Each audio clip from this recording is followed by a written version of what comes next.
Okay, everyone, I want to thank you for your patience. We're just waiting for a little bit of paperwork. We are going to start with our small companion animals. So that would be our Canary, our pet bunny, and then we'll go into our the mini donkeys. After that, then we'll go into our cats. Then, because we have so few rabbits, we'll go into them before we do the poultry. That way we can get some of these animals that are not used to the heat out of the heat and back home. So if our Canary will get ready, then we will call you up in just a few minutes, okay?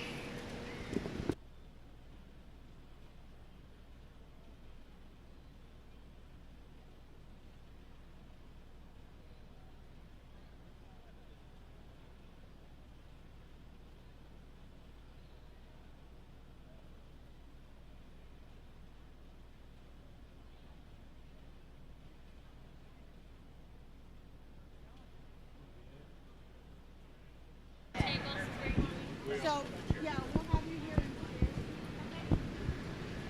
They just sit very nice on there. I put your book over on that table over there so it didn't get all wet. Okay. Yes, we sure welcome you this evening to our small animal show. Superintendent is Lisa Kennicott, who you just heard from, and then Kelly Schladewitz is our assistant superintendent. Appreciate all they've done to make this happen.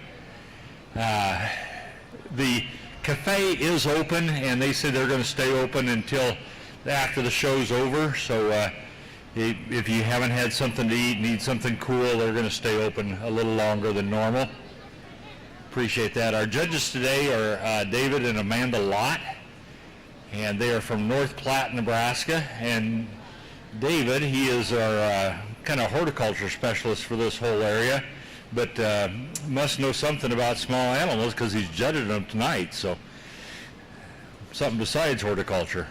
He's very knowledgeable. Both he and Amanda have judged here a couple times and have judged across the state of Kansas and Nebraska, and just have always done a really good job working with our kids, and we appreciate them coming back.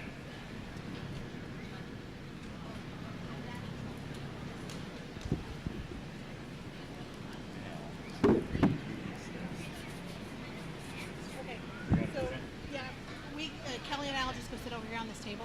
There's a spritzer right there. Okay.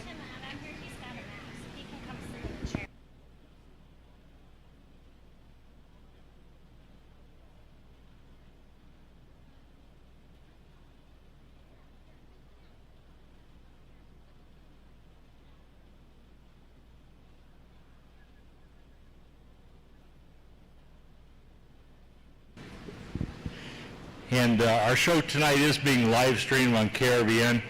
So if you have relatives that couldn't be here or anything, give them a call. Just go to krvn.com, go up to the events section and click on the 4-H live stream show here at Dawson County Fair, and they can sure watch. Did you want this? Or?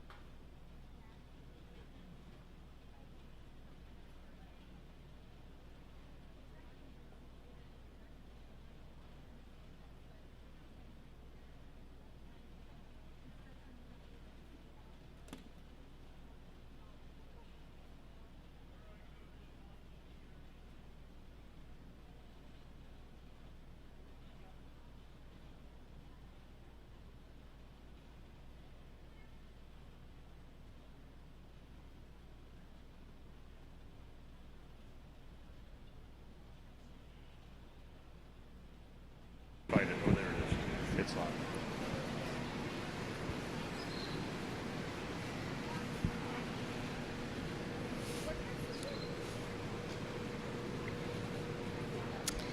Okay, we are going to start with Scorecards this year or no scorecards? oh yes. We're We're still not ready. fine. We're Some trying places to. are not using them, so it's fine. So we are going to start with Rieker Spradlin and his Canary.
My name is Rieker Spradlin, and I am 11 years old. This is my 3rd year in small animals, and I am in Creative Kids 4-H Club. This is Tiny. He is a yellow canary. He has lived with us for about 5 years. Canaries can grow to be about 4 to 8 inches long. The heaviest bones in a canary's body are his breast and his wings bones. They have special tendons in their legs when they sleep at night so that it do not fall off the perch they're sleeping at. This canary likes to listen to pop music, and he will sing and sing and sing. Sometimes we even have to cover him up because he sings so much. Tiny likes to swing in his swing. He likes to fly around. Canaries have to have a 16 by 30 inch cage because they are flyers rather than climbers. They have to have a cuttle bone so it gives them minerals and strengthens their bones. As a treat, they like millet, and canaries do not have to have grit because they hull their seeds. They shell their seeds, so then they do not have to have grit. Canaries originated from the Canary Islands by the coast of Africa. Canaries first came into captivity in the 16th century.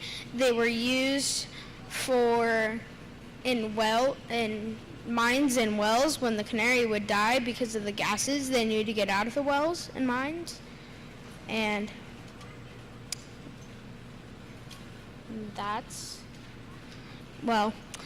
canaries like to sleep up high in their cage. So they like their perch up high, but not too high that their head touches the ceiling because it could leave bald spots. See, he's singing and chirping, and that's all. Thank you. Well, I brought him as a pet because he's really lively, and I like birds, and I just like to show my exotic pet to people. Do you have other birds at home? Nope, Tiny's my first bird. What do you think is The the most difficult thing about the canary? most difficult thing about taking care of the canary is where to put him when you are cleaning his cage. Yes, he's very hard to catch. So how long have you had him? We've had him for about 4 years. Now he's Yeah, nice job. thank you. And do you want to talk?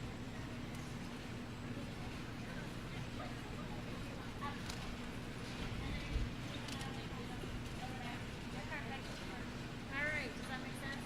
Purple, does that sound okay? And they say you get them at the door, we'll go that way.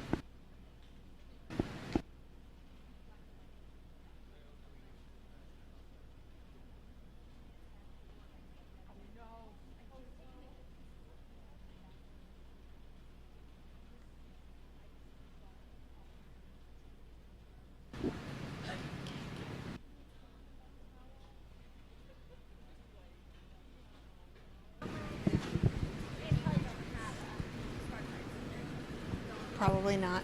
Okay, thank you, Mr. Spradlin. He's going to receive a purple ribbon for his canary speech. And now we have Roman Scott, and he is going to be telling us about his pet bunny.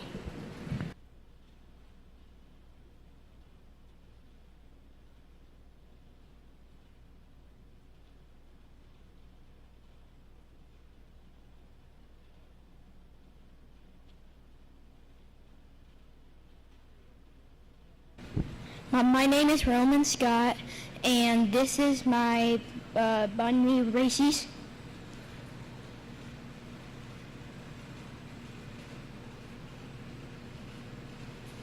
And I will be showing him for ear mites.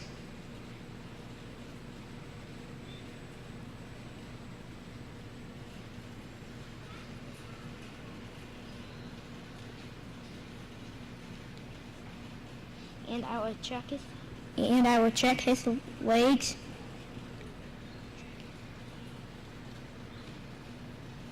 And I will check his belly.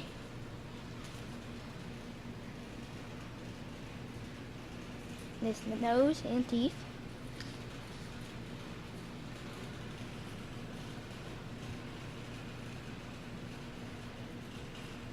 And his eyes.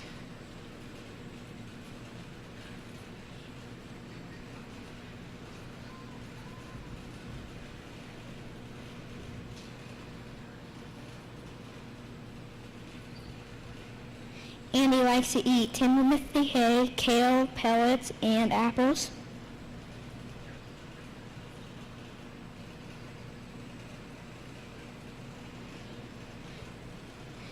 And he has a hutch outside. And when it's hot or cold, he lets inside.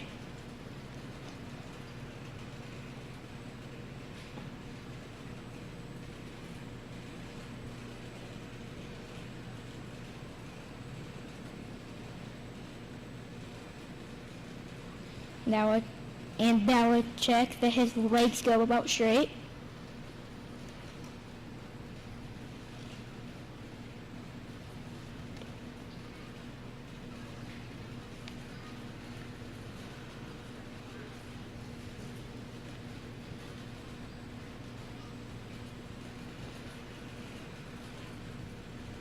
And I think I'm done. Can I ask some questions? Mm-hmm. Okay. How many years have you had? I think 1 year. What's your favorite thing about having a rabbit as a pet? That they're soft. Why would you, when you were checking him over, you said you checked his eyes. What were you looking for when you checked his eyes? Any bugs? Bugs that matter? Good start. Good job. Do you know what breed he is? No. Just a pet rabbit, right? Mm-hmm. What is the thing you like about him? Well, I asked you that. So what is the most difficult thing about raising a rabbit as a pet? That they have sharp claws. They do. Do you know how to trim them? Yeah. Yeah. And he looks like he likes to use these. Mm-hmm. So have you shown a pet before in 4-H, or is this your first year? I showed my cat. Cat last year. So is a cat easier or a rabbit easier to show? Cat. Cat easier. Nice job.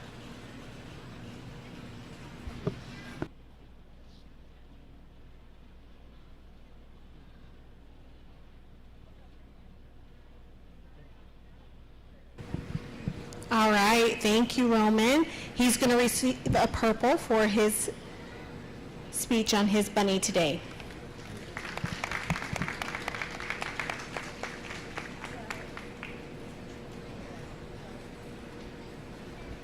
And now we'll have Lauren Thompson come in with her mini donkeys.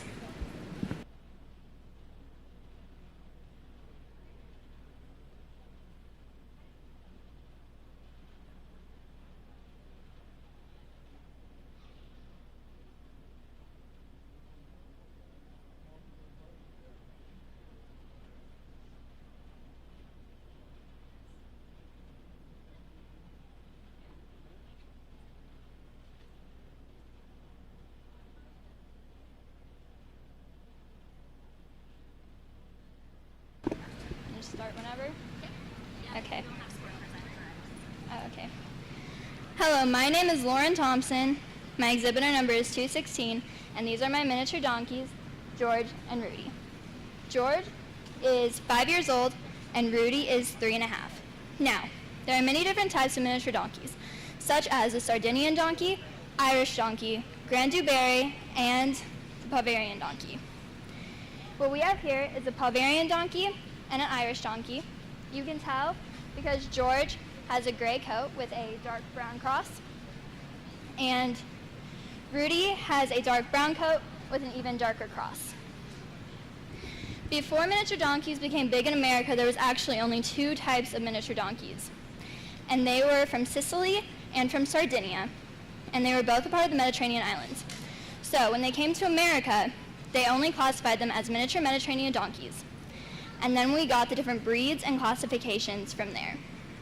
Sadly, they are endangered in their native lands, but we have over 15,000 registered donkeys in America today. Oh.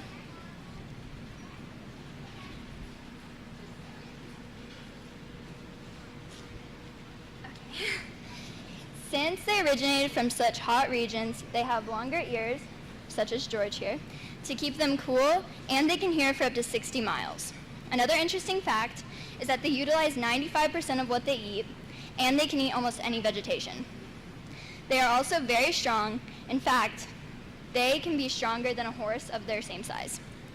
Since they are so strong, they were used a lot in the past for manual labor, such as carrying precious metals out of Africa for the Egyptians.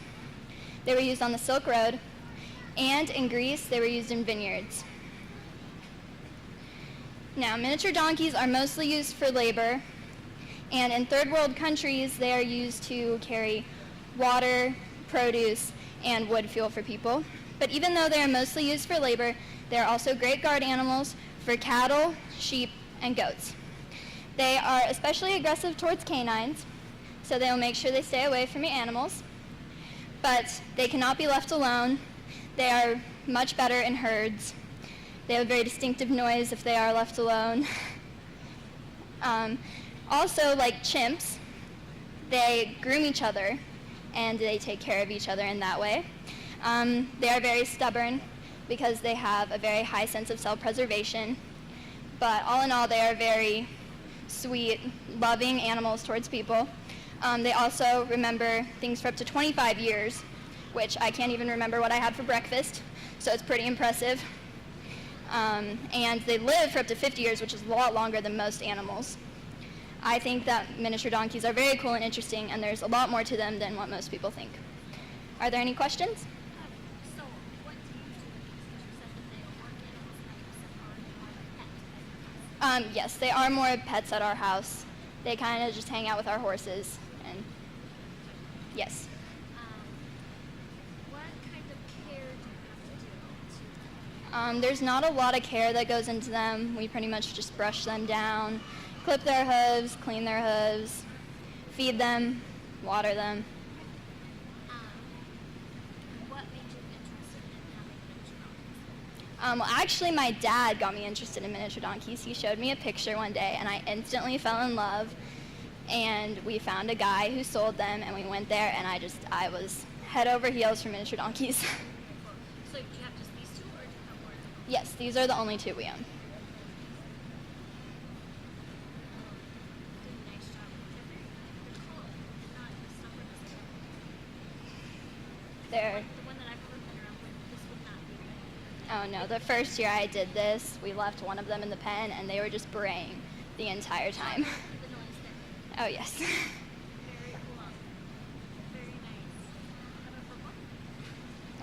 I would be more than fine with that. Thank you, Lauren. She's going to receive a purple for her speech today on her mini donkeys.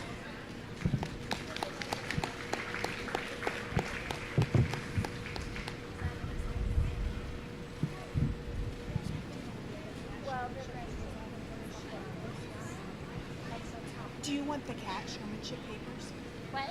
Do you want the cat showmanship papers? Okay. Cats get a little complicated. And then do you just pick the overall cat and put in? I didn't know how you just No. So just purple, blues, reds, ones. For the small animals, and then the cats will have champion, showmanship, senior, junior, intermediate.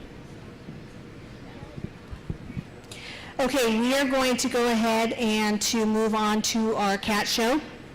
So if we could have Sadie get ready with her cat to start showmanship. That would be great.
All right, Sadie, are you ready with your kitty?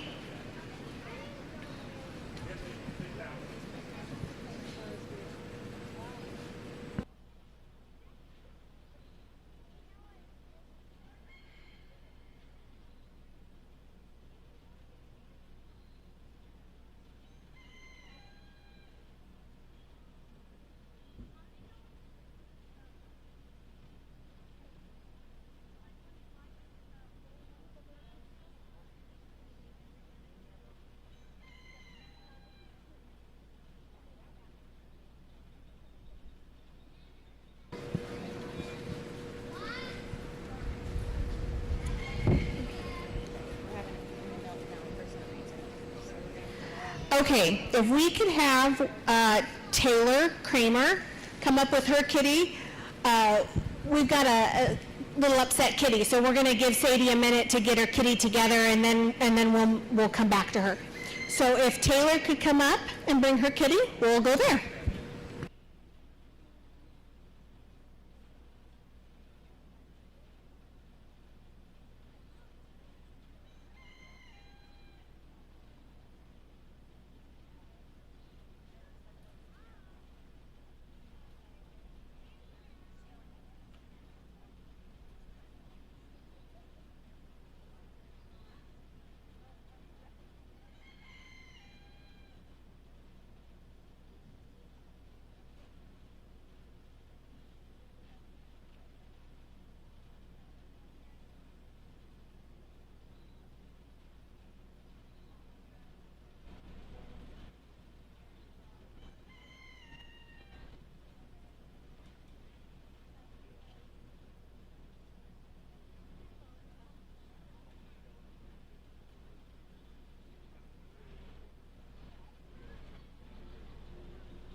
Hi, my name is Taylor Kramer, and this is my cat, Meatball. Meatball is a domestic short-haired cat. He is almost 4 years old. He is male. He is neutered. Meatball has had his rabies and distemper shots. He gets flea and tick remover monthly. I groom Meatball often, about 3 times a week. When grooming, I brush his fur, I brush his teeth, and I clean out his eyes and ears. I love to play with Meatball. His favorite toy is this pink spiky ball. He lives outside. And I feed him cat food, and I keep fresh water for him daily. And both of his ears are clean. And we do not clip his nails because he lives outside. And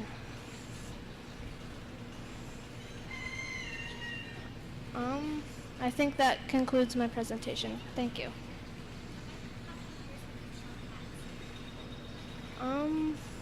This is my 2nd or 3rd year.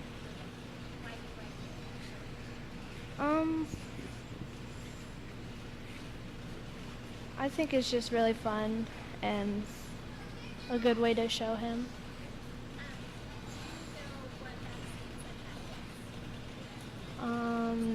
No, I don't think so. I don't think so.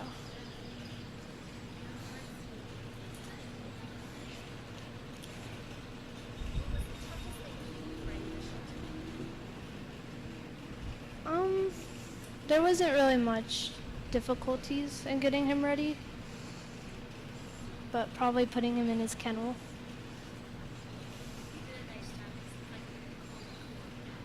Thank you.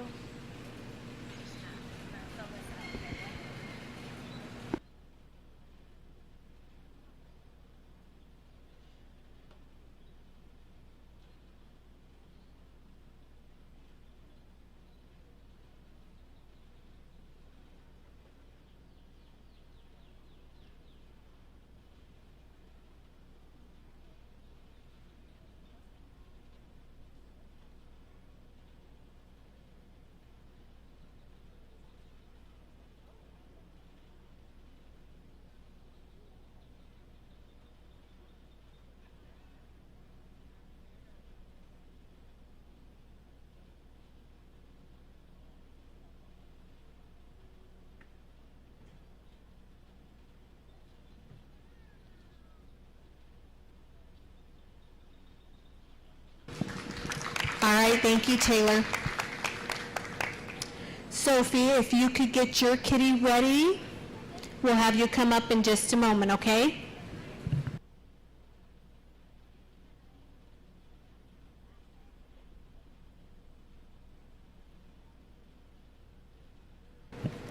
Okay, Sophie, she's ready for you.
Hi, my name is Sophie Wagner and I'm showing my cat Tucker.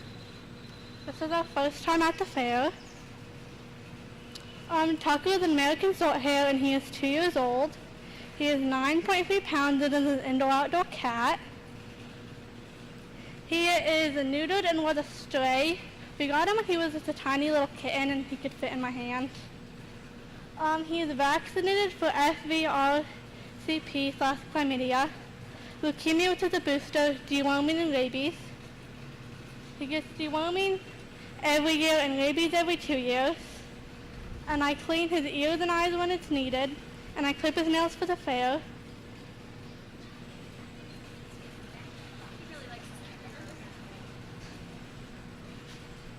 He likes to sleep under my bed for some reason and occasionally dips his paws into the water bowl. I don't know why though. And that's it. This is my first year.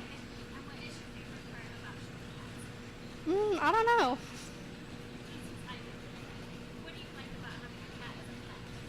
know. He likes to cuddle with me.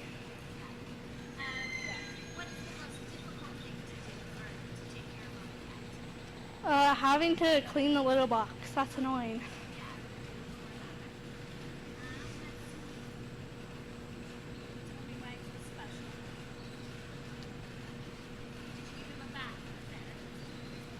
No.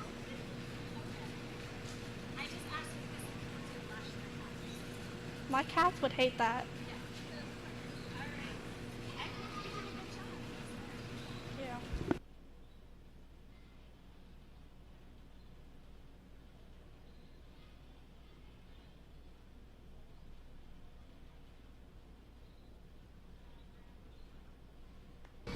Thank you, Sophie. So we'll have Taylor and Sophie come back up. You can leave your kitties, but we'll have you come back up to the table and the judge will talk to you and give you your ribbons.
And you'll be able to talk. And then when you're done, we'll announce Who won? sponsors All right. for our trophy. Perfect.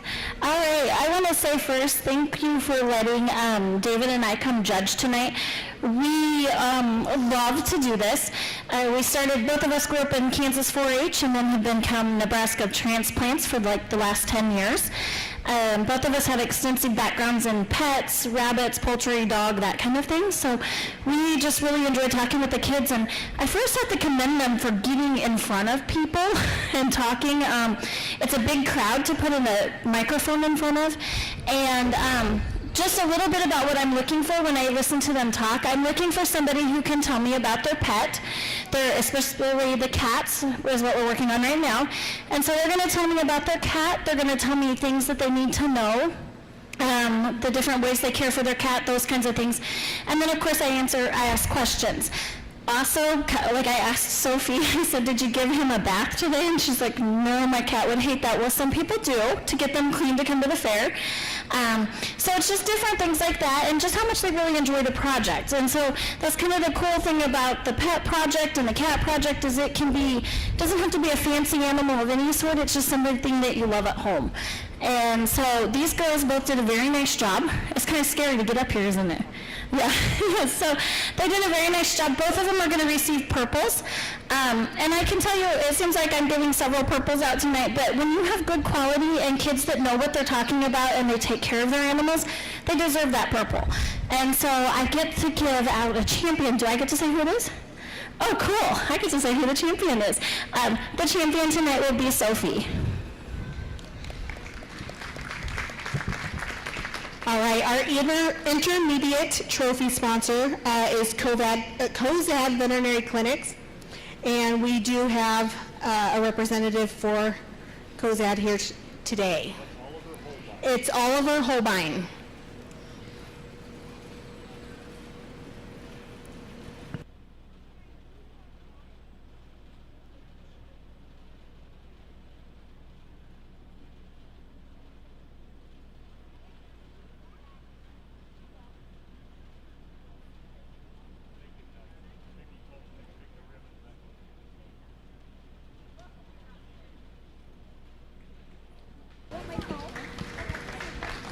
Good job, girls.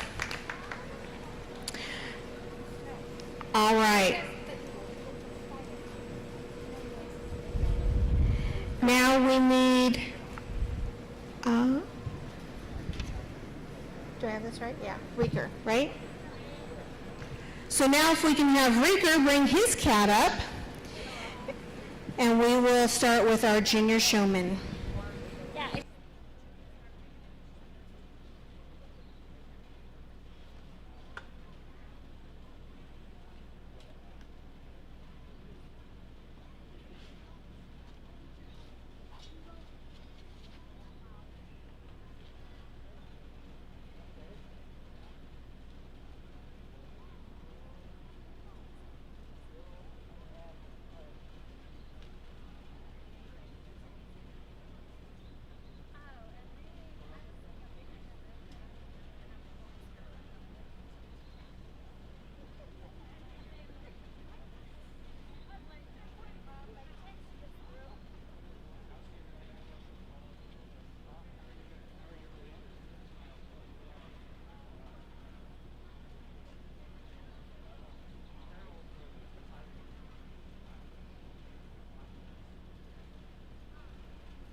Hi, my name is Reeker Sprablin, and this is my cat captain. This is my second year in Perfect Pets. I am 11 years old, and Captain is 2 years old. We got him when he was a kitten. We fed him a bottle for about a month. Then we moved him on to kitten food. So, Captain is kind of nervous tonight, but I think you'll do good.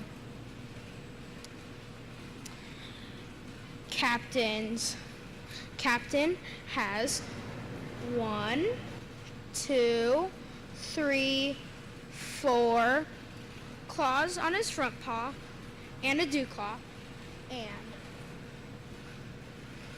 1, 2, 3, 4 claws on his back paw.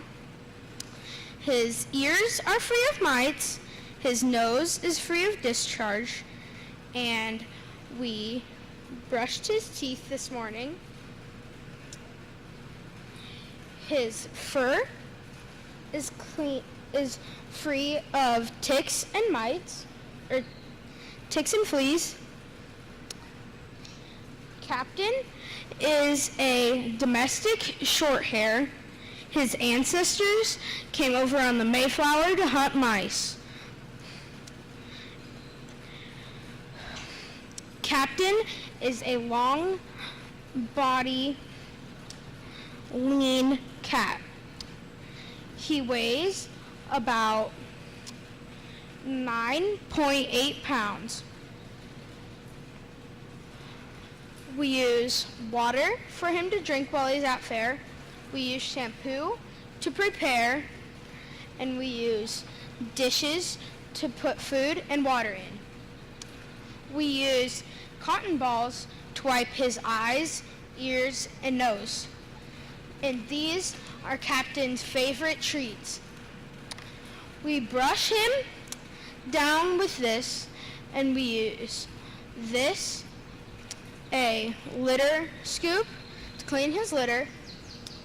And this is Captain's brush, so we brush all of the dirty out of his hair. And this is the toothpaste and toothbrush we use to brush his teeth before fair. Do you have any questions?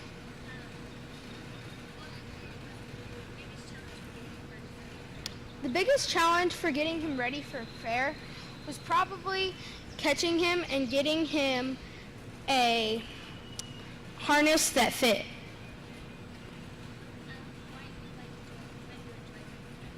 I enjoy doing the cat project to get everyone to see how beautiful and what our cats can do and the different variety of cats there are and what their different stories were and where they came from.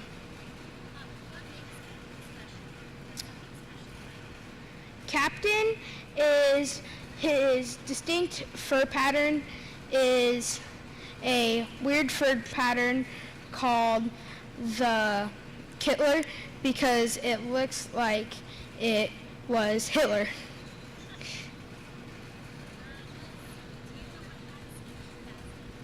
We vaccinated him for his 2 upper respiratory viruses, feline leukemia, and his distemper. Thank you.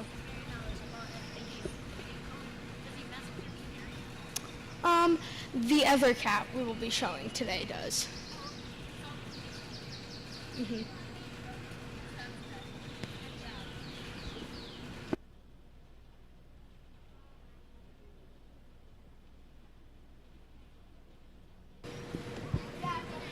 Good job, Reeker.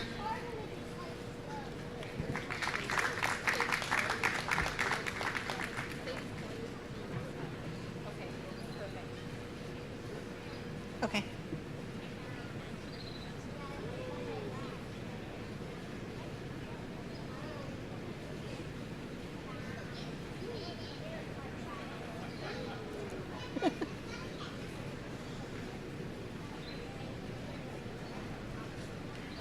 Molly, if you could get your kitty ready, we'll be ready for you in just a few minutes.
Good afternoon. My name is Molly Spradlin.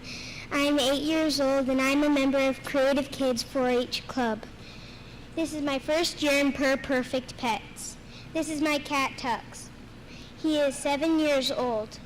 He is a domestic, short-haired cat. He has a round head, gold eyes, and medium bone muscle and bone structure. He is a black and white neutered male. He has 1, 2, 3, 4, and dew claws on his front paws. He has 1, 2, 3, 4 claws on his back paw.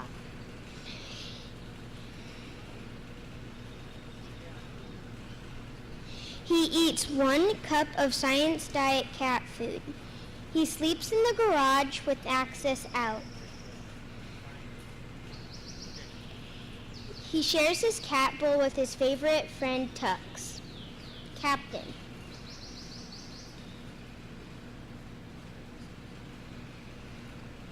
My favorite thing about my cat is when I wake up in the morning and he's waiting at the step to get ready to give me a noggin. Do you have any questions?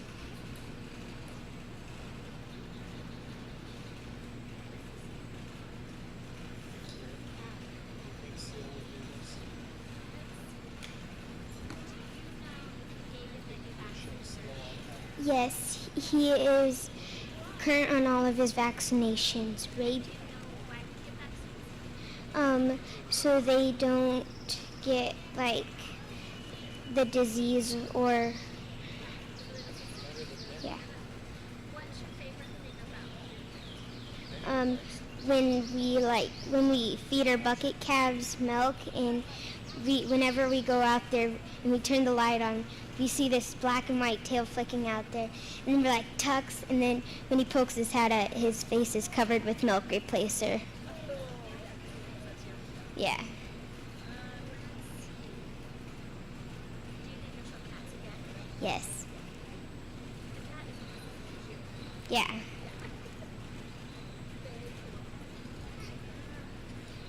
How did you get ready for the fair? We brushed his teeth, trimmed his claws, and wiped him down with a dampened cloth. Thank you. Yeah. Nice work. Thank you.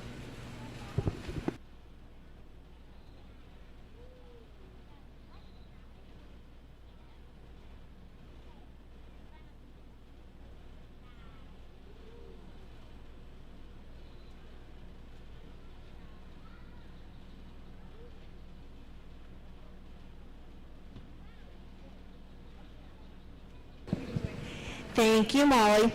Once you get your kitty cat put away, if you and Reeker would come back to the table, then the judge will go over some stuff with you.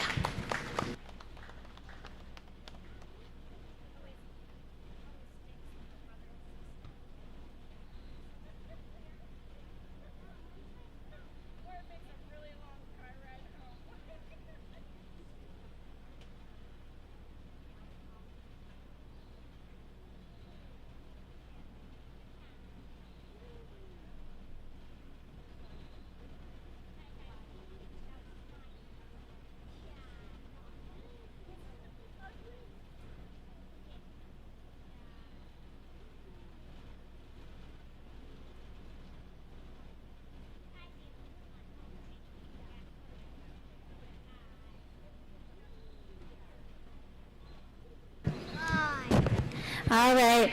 I don't know, but these juniors, you guys know your stuff. Good job tonight. We were just talking over here at the table that, of course, it's a brother-sister pair, so it's really hard. It might be a long ride home for mom and dad tonight. Both of them did an excellent job. I mean, honestly, they know their stuff. They take care of their cats. It's giving Molly a bad time that her cat's about the same age as her. And so he's been around for a long time with you, hasn't he? And so they did a very nice job. So guys, it came down to minute little things. You both could answer questions. You both knew your stuff. It's just, I'm going to both of you are going to get purples. Is that okay? Okay. And then we get to name a champion, I believe, right? All right. And so we get to name a champion, and so it comes down to just tiny little things. And I'm going to go with Riker tonight just because he did a little bit more on his presentation, but you both did an excellent job. Okay, and the other thing I really have to appreciate is, did you guys notice that when they came out, they helped each other get their stuff in and out of here tonight? So, nice job, and I think you guys are going to do an excellent job in the years to come, okay? All right, nice job. And I have these. All right, Reeker, stay up here, honey. So our trophy sponsor is Russman's Livestock, and we have Russman's here to present it.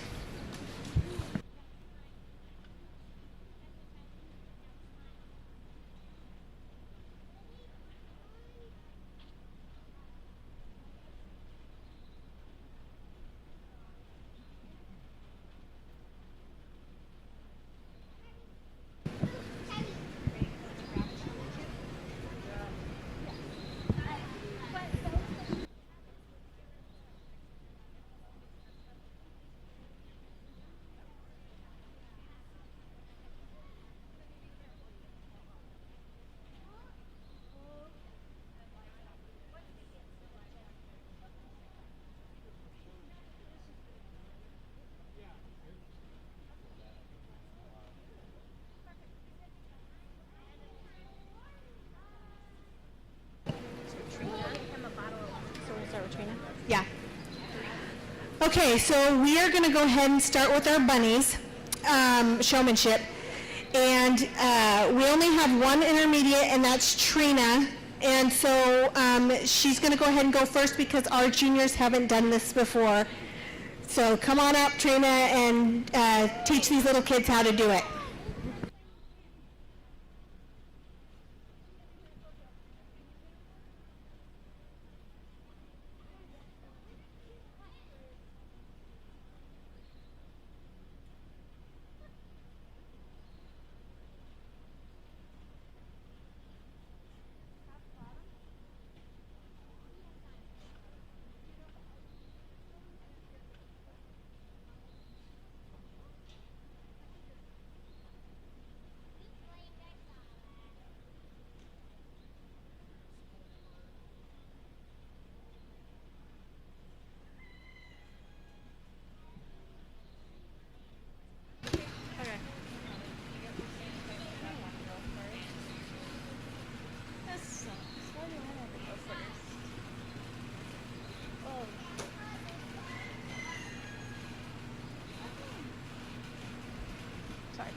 Take all the time you need. We're not in a rush.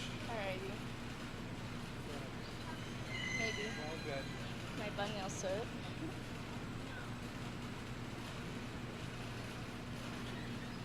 Alright, we're just gonna hold him. Alright. Hi, my name's Trina. My exhibit number is 142. I'm part of the Tail Twisters 4-H Club. This is my Hollandop bunny Finn. The Hollandops originated in Netherlands and came to the United States in about 1975. This is the front side of my bunny. This is the left side of my bunny. His tattoo in his ear is BB-8, and it's, his ears are free from mites, and his eyes are free from cloudiness. This is the right side of my bunny. His ears are free from mites, and his eyes are clear from cloudiness.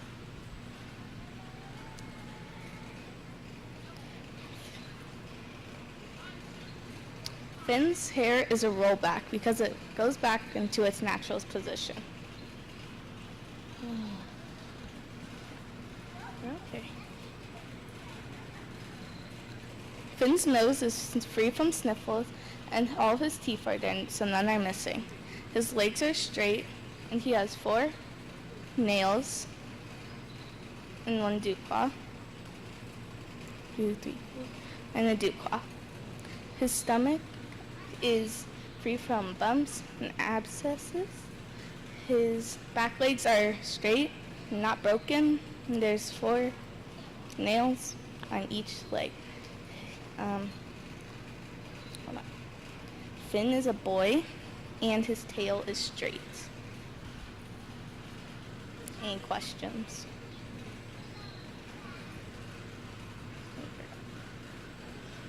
Where are the hawks located on your map? Okay, it's behind its leg. His hawks are right here. They're right here. And how do you keep a rabbit cool during the summer? We have him in our basement, so he's downstairs in the air conditioning. Do you, outside of air conditioning, do you put anything else? We put like ice bottles with him.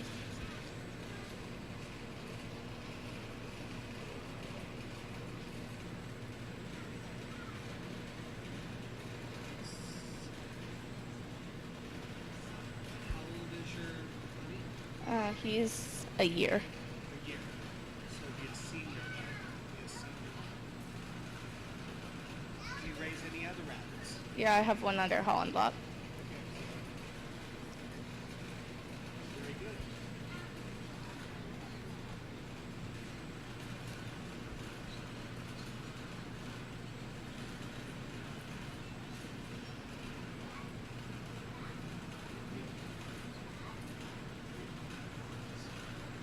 How would you treat a cut on a rabbit? If it got cut? Not sure. I'm not sure. Alright, well, good job. I know that they're scared being the only one up first talking, so that's understandable.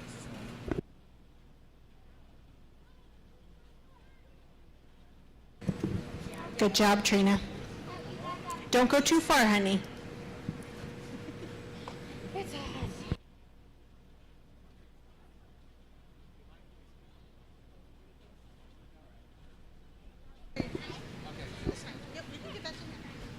They've got it all. Okay, this is really interesting with the mask, but I hope that you can hear me okay. Rabbit showmanship is like poultry showmanship. It's got a very specific set of very specific set of skills. When you are showing the rabbit or the bird in this case in poultry showmanship later on, you're literally going through all the steps so that a judge would evaluate the animal. And so we're looking for all the body parts, and that is on a very specific set of criteria in our scorecard. And to show what's going on, the straightness of the legs, the making sure that the abdomen is free of abscesses, the nails, are the nails the right color, is there anything missing, the type of coat that rabbit has, because we have different breeds that have different coat types, the coat condition, the eyes, the nose, they're free of colds or infections, teeth to make sure that they're straight and they don't have malocclusions, because rabbits don't get braces like the humans do. We want to make sure that the ears are free of mites, that they have the correct ear carriage for their breed, because there are differences. We have a Holland Lop here, so we want to make sure that the ears are carried correctly on the crown of the head. We also want to make sure that the 4-H'er shows the tattoo on the rabbit if the rabbit has a tattoo, which our exhibitor did a nice job on that. We also talk about the body type with the 4 poses, the left, the right, the front, and the rear. We check the tail for straightness. We check the sex for obviously the gender, but also anything related to a venereal disease. We want to make sure that is correct as well. So there's a lot of moving pieces, and of course the 4-H'er has to speak while handling the animal. So it's a balancing act, and especially on a hot day when a rabbit does not want to work, and I don't blame you. If I was put in a cage, I wouldn't want to be flipped over either. So it's fair time, and it's stressful for everyone. So we want to give a 4-H'er a purple ribbon for doing a nice job. And 4-H showmanship just takes time. It takes time to learn and to learn your technique and all the little skills that make a presentation improve over time, and also understanding your breed, knowing your breed's history, and also the standards. So it'd be good next time to know what the weight is for your age group. So this would have been a senior buck, so how heavy is that senior buck allowed to grow to according to the standard for the American Rabbit Breeders Association. So things that over time, just like riding a bicycle or playing the piano, you get better with time and practice. So very good job under very stressful conditions right now.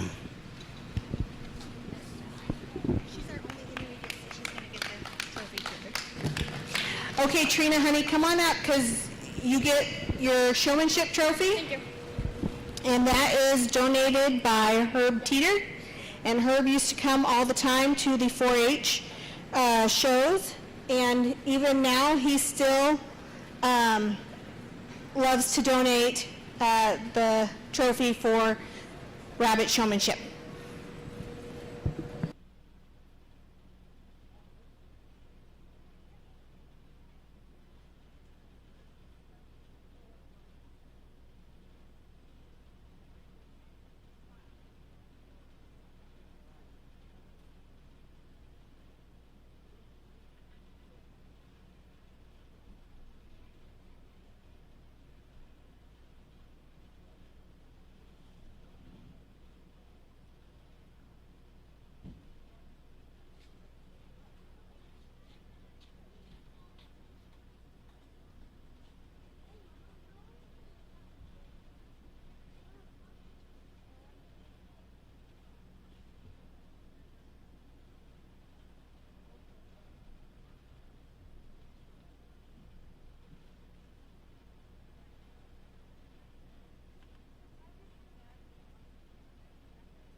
Okay, Jocelyn, honey, if you are ready with your bunny, come on up.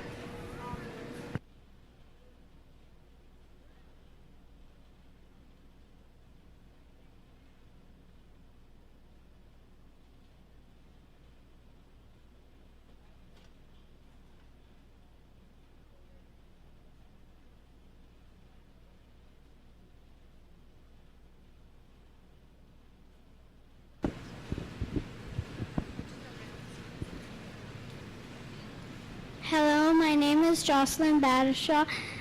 I am 9 years old. This is my second year in 4-H. I belong to the Horseshoe Bend 4-H Club. This is Peter. He is 4 months old.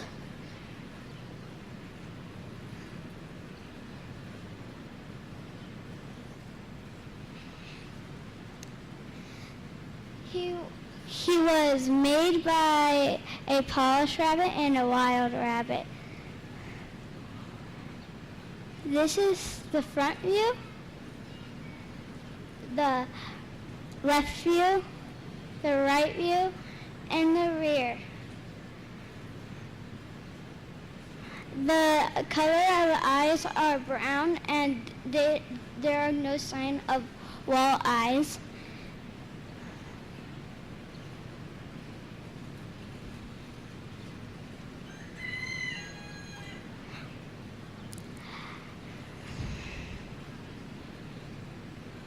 There are no sign of cankers or mites. The tattoo number, which is on the left ear, is RCT. Can you show that to me?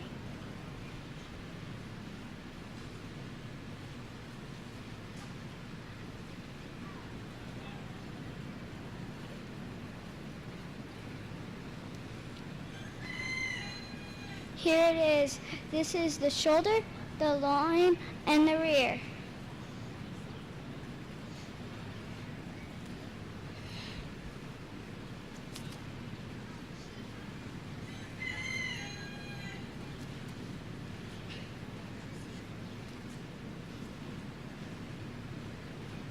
There are no broken bones. There are the same amount of, there are 5 nails, including the dew claw.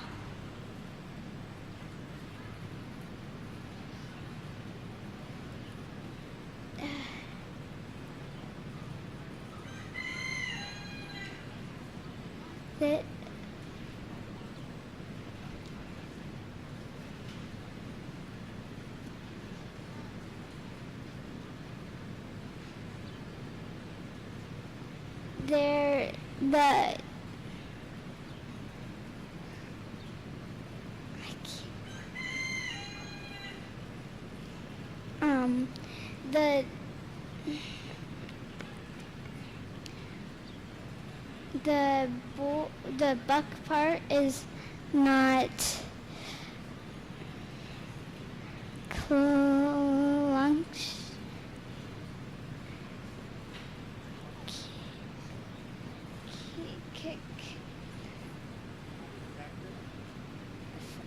Affected or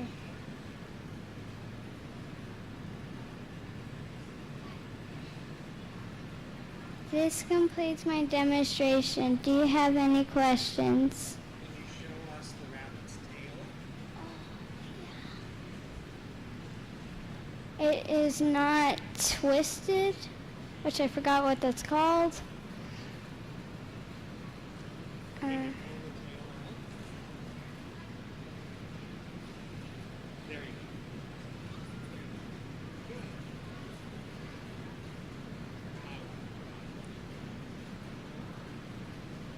Can you check the fur for the rabbit?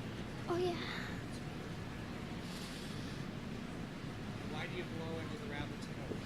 So you can show it? Those are the rings of color in your rabbit's nose.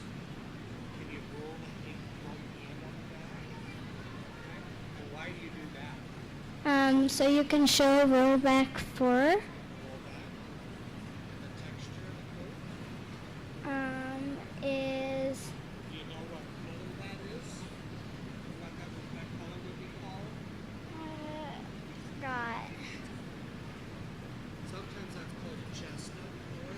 Oh yeah. Small color. Usually chestnut.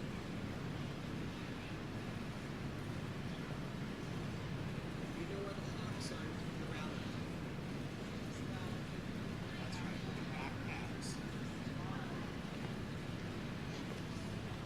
And why do we check the hawks on the rabbits? So we make sure there's no sores and stuff. And how much do you feed your rabbit each day? I feed it I think 3 cups. 3 cups, I think. And I feed it menu. How do you keep your rabbit cool during the summer? It likes the hotness. Because it likes being hot. Very good. Very good job.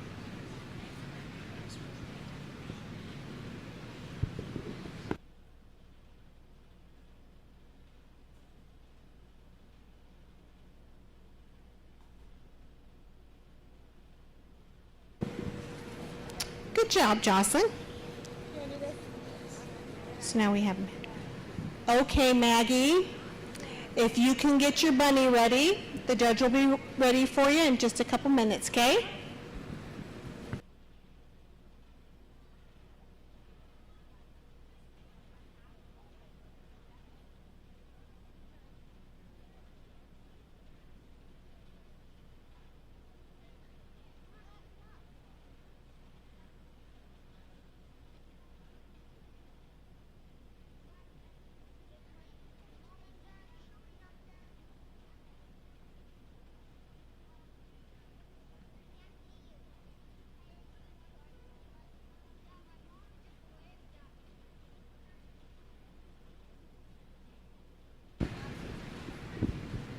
My name is Maggie Jean, and my rabbit is T-Rex. He's 5 months old, and he drink water and hay, and he melts. And this is my first time showing sheep for rabbits. His eyes is brown and no ticks in his ears.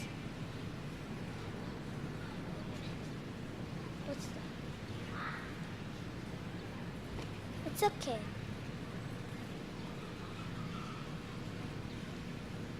You got 1, 2, 3, 4 paws, 4 fingers, and 4 nails. No broken feet in front. Hey, get back here. And 4 feet in back, and no broken feet. Hey, hey, hey, hey.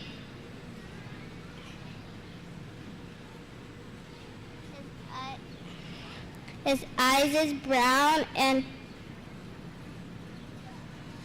hey, hold your voices.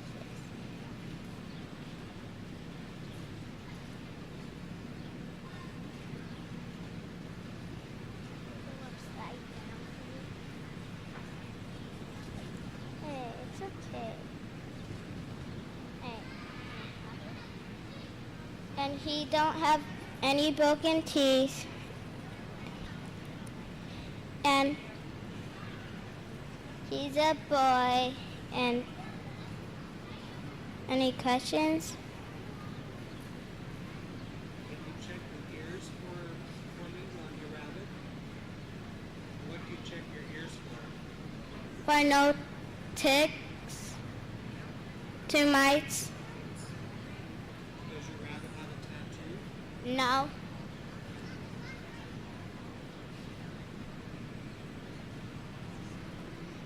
Can you check the rabbit's tail for straightness? No broken. Can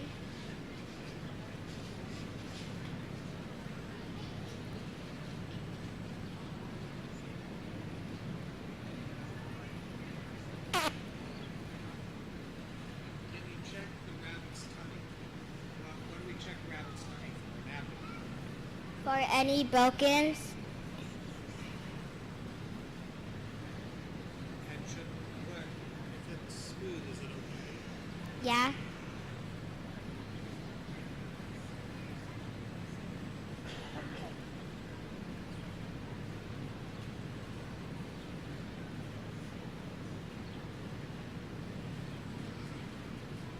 What? How do you check the fur on your rabbit? Like getting him on his back and count his paw numbers. Huh? Yeah, you can leave him just. He don't love going on his back. It's okay. You don't have to do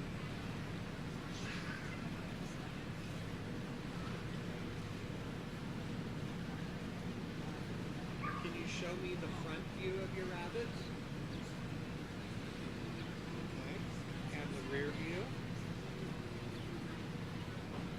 Okay. And then go to the sides.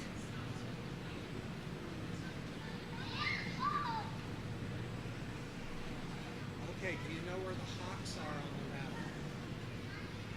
Ox? No. They're the back pads or the back feet.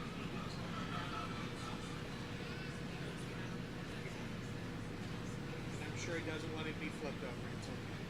But we check that so there's no sores. And you know, the first time we did it at home, he didn't have any sores. That's good.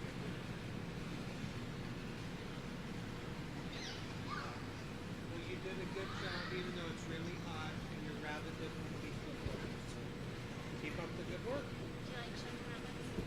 It's my, Rabbits, sheep are my favorites. And the animals. Yeah.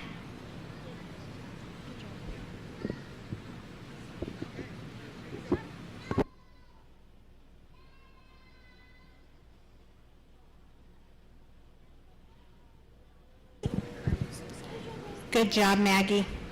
Go ahead and put your bunny back, and the judge will talk to you in just a couple minutes, okay?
We can have our two showmen come up.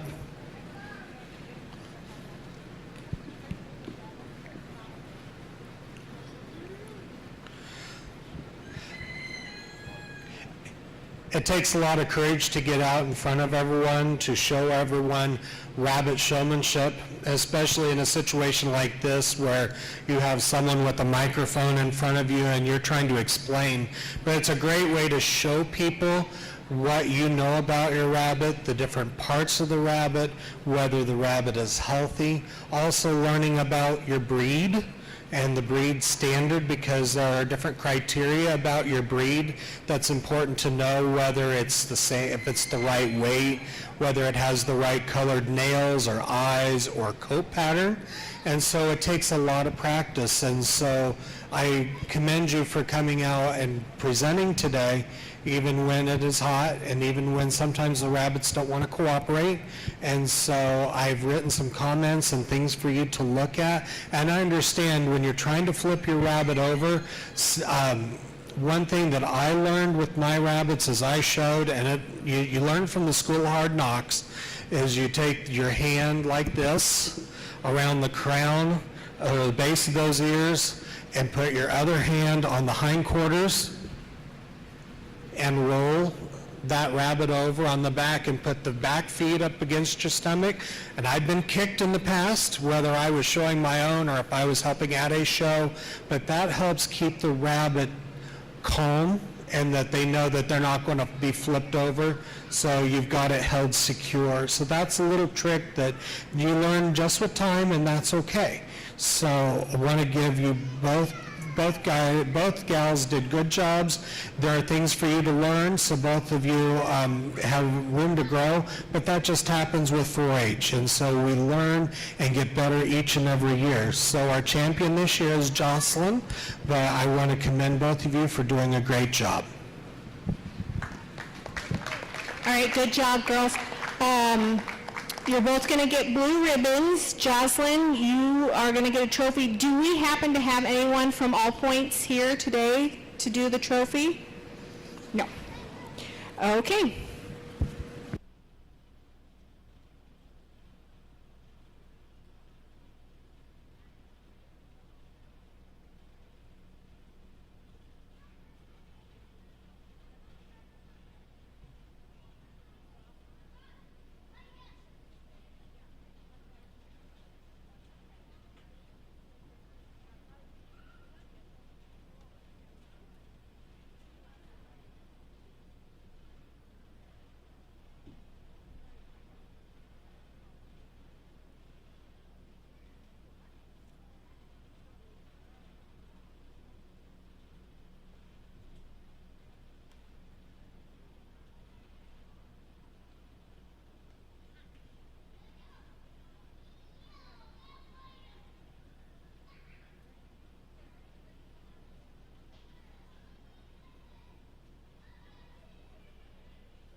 Okay, girls, if you can bring your bunnies back up, we will go ahead and start the bunny show.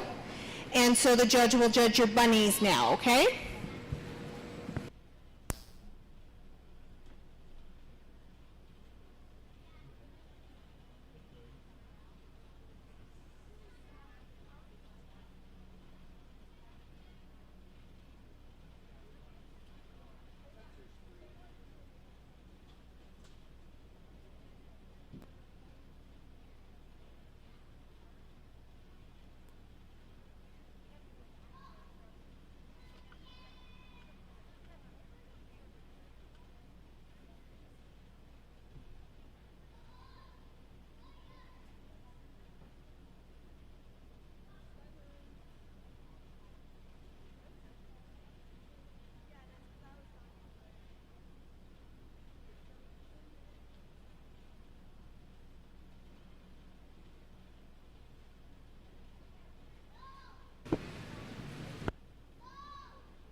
Okay, so we have 3 rabbits here. We have 2 different distinct breeds, and we have a cross, and your Polish is part cross, correct? Yes, so. Netherlendorf, Polish cross.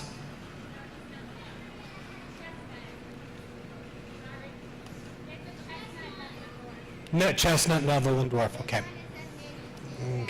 Okay. All right, so we have some differences here because we have different breeds plus the cross. And so according to the American Rabbit Breeders Association, we judge these rabbits based off of their standard and if they represent their standard in their best possible light. So that's why we check rabbit showmanship. We're going to go through all the criteria, and so I was showing the 4-H'ers how to do that and how to handle that rabbit and cradle it so it's calm even on a hot day. So Mini T-Rex was pretty easy to handle if you held him and made sure that he was secure and was comfortable. So we're going to start off with the Chestnut Netherlendorf. Want to give him credit for good head and good ears. He's got to have the blocky head and the short ears that's representative of the Netherlendorf, and nice coat quality density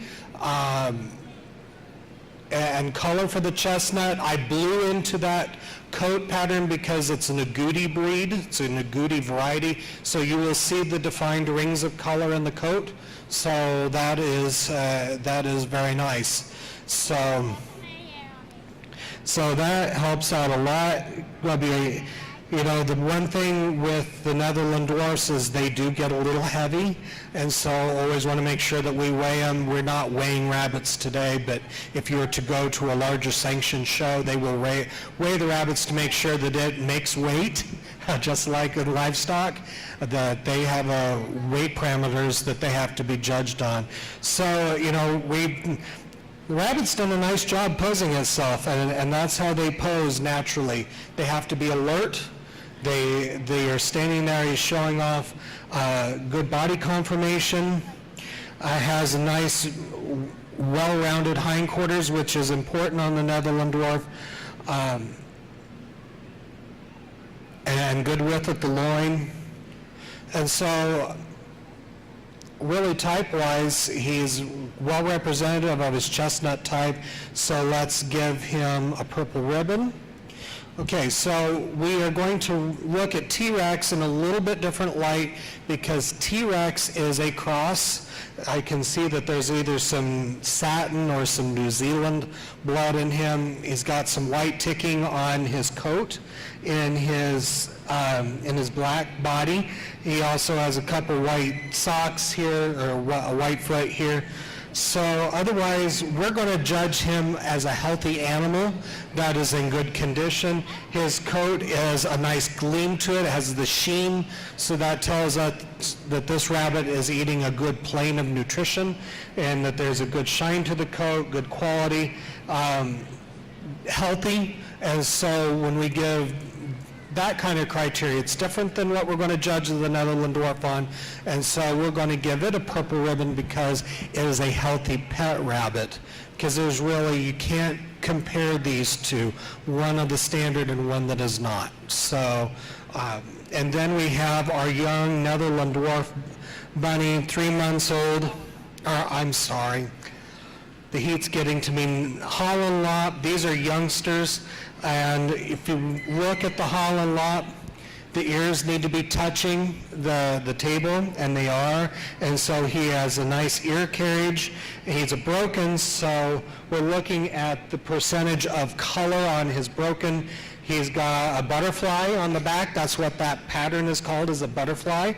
And we want to make sure that we check everything out, but we want to give him credit for a good head and good ears. This is the way they're supposed to look, with the scrunched up head, the really Roman face and Roman nose, good eye color.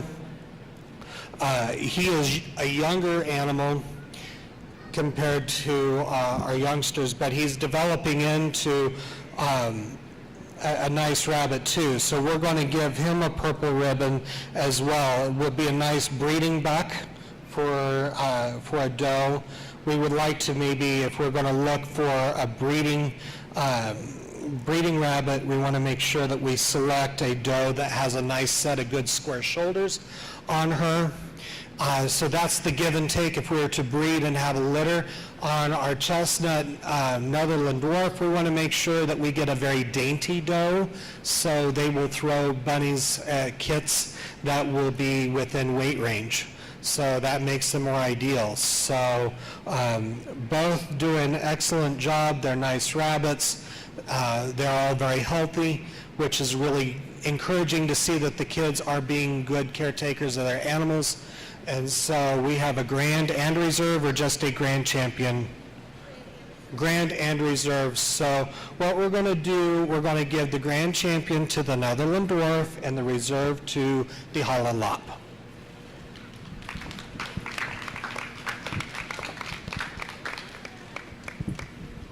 All right, way to go, girls.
Okay, if we can have our poultry showmanship contestants start to get their chickens ready, we're going to go ahead and start with Mr. Dillinger. If you could bring your chicken up and do your showmanship.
I'm contestant 182.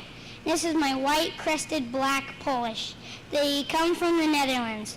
They are mostly known for their big fluffy crest. That is the big clump of feathers on their head. They cannot see, they are not good free-ranged birds because they cannot see very well with all their feathers on their head. You have to keep their food and water in an easy place to find. Now I'll show you the parts of my bird. It has a V-shaped comb somewhere under there. It has bright red wattles, and its eyes are clear of infection.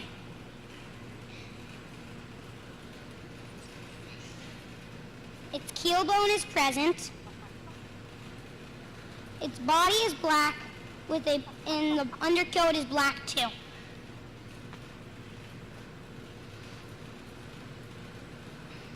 It has no bugs. There's no bugs on its feathers. It has 10 primary feathers and 14 secondary feathers. It does not have all its feathers because it has been in molt. Now I'll try to count them. 1, 2, 3, 4, 5. 1, 2, 3, 4, 5. She's not like me counting her secondary feathers very much. 1, 2, 3, 4, 5.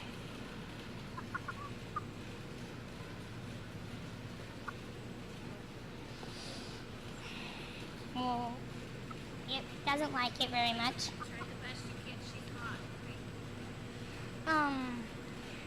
Her legs are clear. She's clean-legged. That means there's no feathers on her legs. She has 4 toes. 1, 2, 3, 4. 1, 2, 3, 4. And her legs are a slate blue color. Her tail carriage is present.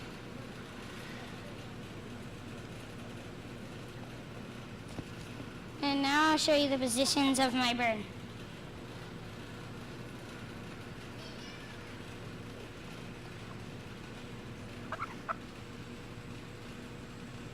And that will be all. A disqualification, I forgot to say, a disqualification of this bird would be there's too many white feathers on its body. There would be too many white feathers on its body, or there would be too many black feathers on its head. And that will be all. I don't know.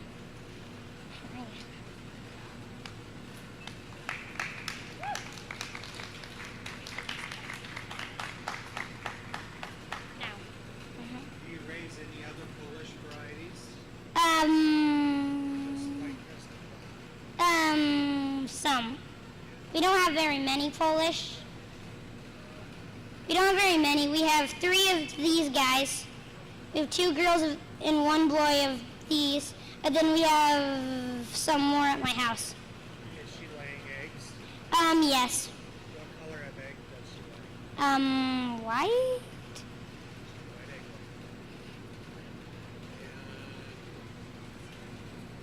And does your other female and your male, do they have wattles? Yeah. Okay, they have wattles, so they don't. And she's missing feathers on her neck. It happens. Rooster usually does that. Yeah. We'll show you later tricks. Okay.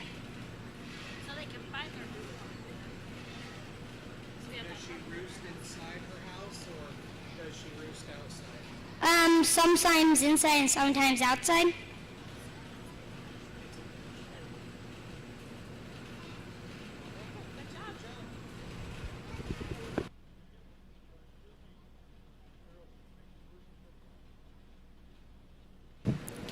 Good job, Dellinger.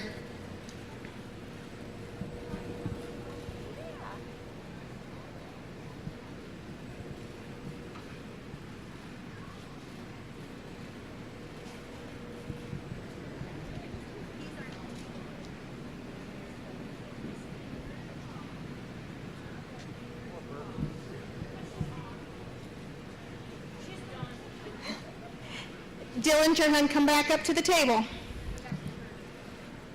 It does stress her out anymore. She's on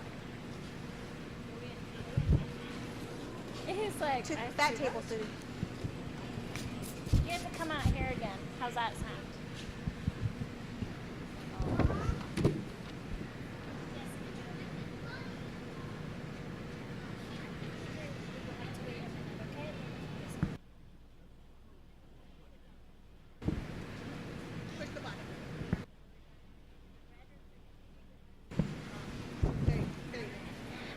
Nope, there we go. We're good. All right. So we're tag teaming on Poultry Showmanship. Both of us love doing it, so it's kind of going to be a little nerve-wracking for you guys that both of us are up here. But our first and only junior competitor did an awesome job tonight. Okay. He knew about his breed of his bird. He knew all the parts. I mean, as I went down here, you'll see check marks on your score sheet.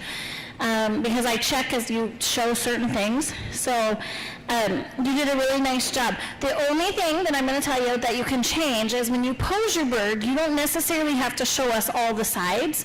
Part of the goal when you pose your bird is to put them on the table and kind of get them to stand up nice and tall. And like you'll find that there's certain breeds that their tail is supposed to stand up more or their tail is supposed to curve, so that's when you get that chance to pose, okay? So that's one thing you can change just a little bit, but otherwise you did a really great job. Let's see. I think that's most of it. And then I told you later, afterwards, I'll tell you how to make it so your Polish can see and they'll eat. Because anybody that's had a crested breed like a Polish will understand that if they cannot see, they forget to eat and drink. So I have a little trick that we do at our house that seems to work very well, and it doesn't hurt their crest. It keeps their crest nice. So I told him afterwards I'd tell him what that was because they are really silly birds when they just can't find their own food or their hen house to go back at night. So tonight he will be getting a purple and will be the champion for the junior showman. Good job, Dillinger. Our showmanship trophy is sponsored by Dawn and Barb Beauty.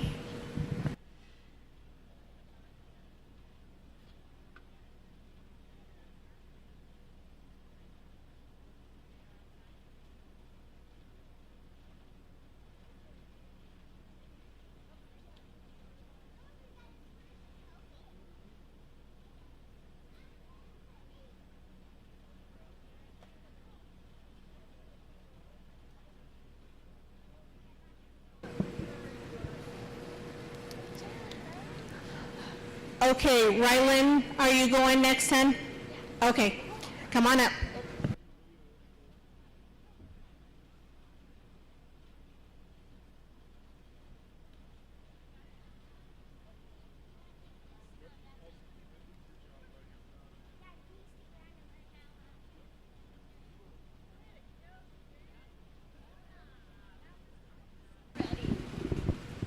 I'm contestant 184, and this is my barred Cochin Bantam.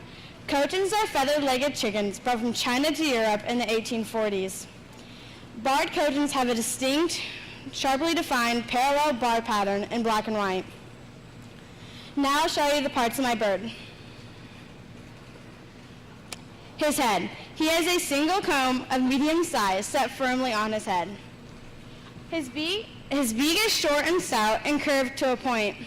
His eyes are clear of any infection, although he is blind in this eye. And that's just how we bought him that way.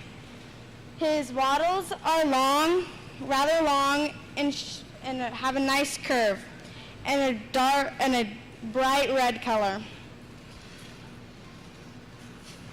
His back. He has a full, well-rounded back. The undercoat is the same as his top coat, just less distinct. And he is free of any mites. His wings. His wings are nicely carried up in his plumage area. Now I'll count his wings. 1, 2. Already. 1, 2, 3, 4, 5, 6, 7, 8. 8 primary. Come on. It's kind of being difficult. 1, 2, 3, 4, 5, 6, 7, 8, 9, 10. Secondary. His tail. His tail is full and nicely spread out at the base, filled underneath with profusion feathers as the soft feathers. He has a proper tail carriage, and his vents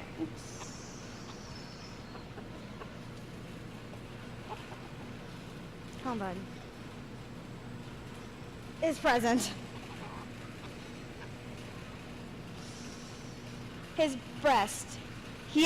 His keelbone is present. His breast is full and well-rounded. The undercoat is the same, and it's in black and white. And there is no bugs.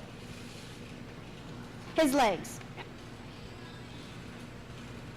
His legs are nicely spread apart. He should have 4 toes. 1, 2, 3, 4. Is covered up with all of the feathers. His outer and middle toes should be well covered with feathers, which they are. A disqualification for this breed would be red or yellow in the plumage area, or if his outer and middle toe weren't covered with feathers. Now I'll show you the parts of my bird. The front.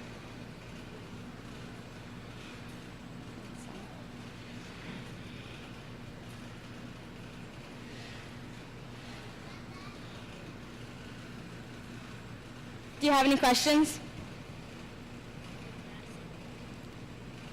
Can you show us the width of the back on your bird?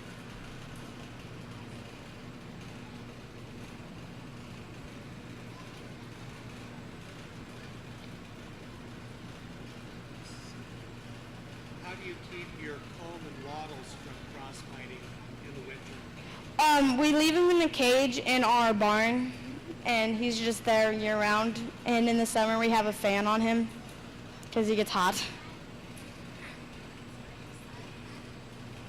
Yeah, I don't see any freeze damage, frostbite damage.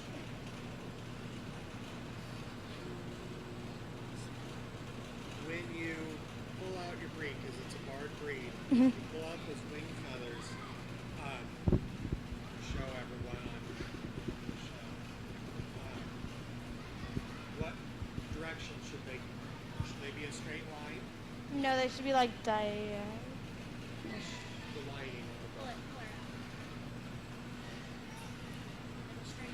Yeah, it's a straight line. Whoops. Let's see. How do you check for scale on the leg of a chicken? When they have boots, especially a booted breed. Like, carefully look through all the feathers and try not to pull any out on accident. What type of insect would we find if we had scale? These are itty bitty things. Like little mites. Come on, buddy. Thank you.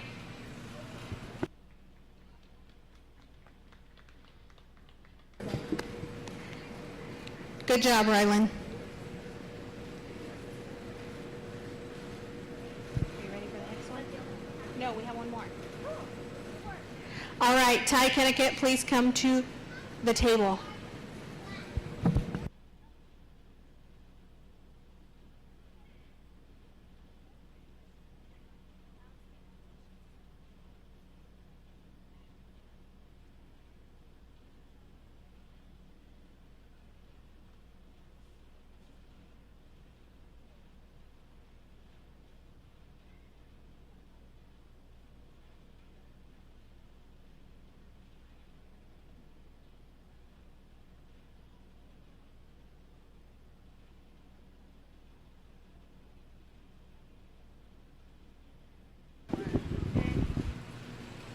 Hi, my name is Ty.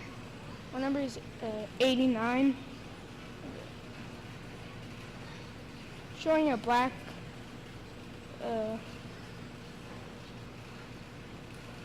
Wyandotte.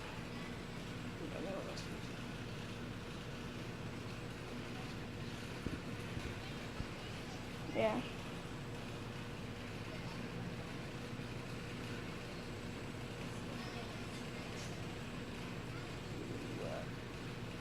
What do you want next? Now what you'll do is, what I usually do is I start at the head and I work my way back. Okay. That's the easiest for you. Okay. Do you want to try on your own, or do you want me to ask questions? Ask questions. Ask questions. Okay.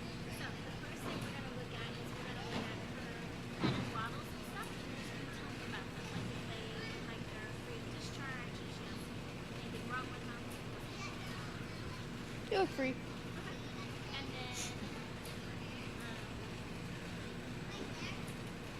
let's see, did we move to, I was moved to the width of the back, the under color on that. So when I do the width of the back, you check how wide she is across the back. And you're looking to see if she has good width across her back. Yeah. I use my fingers and then touch that down at kind of like the armpit. Yeah, under the wings. Yeah. Okay. Okay. Yeah. And then what is the undercolor of her feathers? A grayish, blackish. And then you move on to your wings, is what I work on next. So you're gonna examine the wings, you're gonna look to see if they have mites or any damage on them. No. Okay. And then do on her, what color pattern would you see? What color are you supposed to see on her wings? Black. And then what kind of, and you can also tell what kind of condition they're in. Like if they're in good condition or if she's coming out of a wall with missing feathers. Yeah. Let's see. And then next you'll check her heel bone, which is her breastbone. Okay. And what you're gonna check for is to see if it's nice and straight. And then not curved. Make sure it's nice and straight. So take your fingers like that, the breastbone, and then roll down towards them. And if it's straight, let's pull up. Feel straight? Yeah. Same thing with her feather color and stuff. What color should she have on her breast area?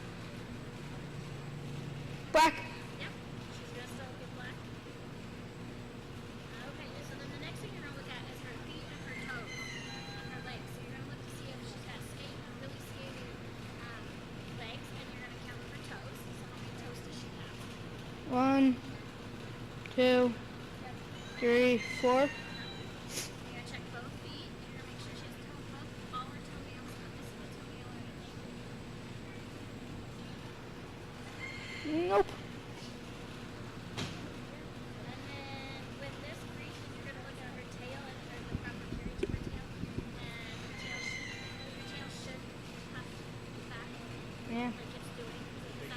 She's gonna be like a big pumpkin. Okay. So that's something that then you'll comment on. You'll say her tail keeps like you'll notice some she gets her tail stick up. This is not. This is gonna be. And then the other part is placing her on the table and posing her for the judge. So that's basically pulling her up here and getting her to stand up nice and pretty and showing off herself. Okay. Good job. She's pretty much the show. Alright, easy. Do you want to ask some questions? If you saw a white feather on her black coat, would that be a disqualification? Yeah.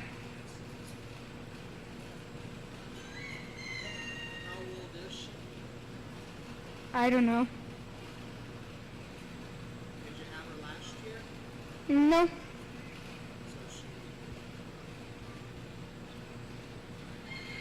Can you point to me where her ears are?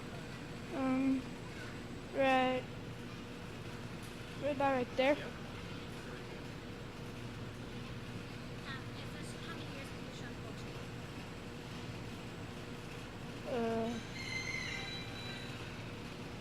I don't know.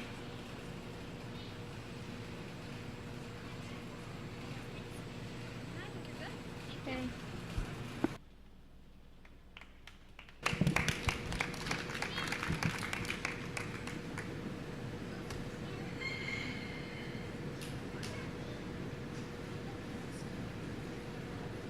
you're gonna go up for your show.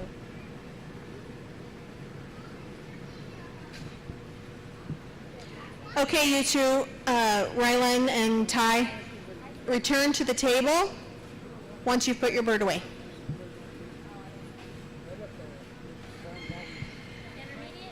Yes.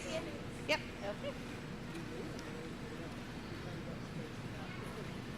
Next time. He's done this many times. Well, I kind of was trying to decide, and I'm like, well, I will just shove you off tonight, but next time I will. We won't cut him any slack. All right, so in this group, these are my intermediates, I believe. So some of them have been doing it for a couple of years now, and so lots of things that we look for. It's the same thing as in rabbit showmanship, where you go down through everything, just like what the judge looks for. And we have some nice birds, so I can't wait till we actually get to the poultry show itself. There's going to be some fun birds to judge tonight. So, but both of these guys did a nice job. The main thing is just, like I told the young man, I said, I always start at the head, and I work my way back. And I've always learned that if I go in the same pattern, then I can remember the pieces that I need to remember. So that's the easiest way to do that. And of course, it's not a race to be up here. You don't have to go fast. You take all the time you want. The other thing is make sure when you do the presentation of your bird that you make that bird stand up and stand the way it's supposed to. Both of the birds that were shown here for intermediates have tails that do not stand up. They have tails that are going to fluff over and look pretty. And so when you pose that bird, you're going to want to get them up and kind of get that tail puffed down where it needs to be. And so that's just those pieces learning. As you go, you'll learn each of your breeds that you show, and you'll learn how they should look when you look at them. And so both of these guys did a really nice job tonight, and keep up the good work. You guys are gonna get it. It'll be fun. And so there's lots to learn. I'm always learning new things too, even as an adult when it comes to chickens. So keep up the good work, and nice job tonight. All right, so Ty, you will receive a blue on your showmanship, and Rylan, you are going to be our champion, and you will receive a purple. And again, our Poultry Showmanship trophy is sponsored by Don and Barb Beatty.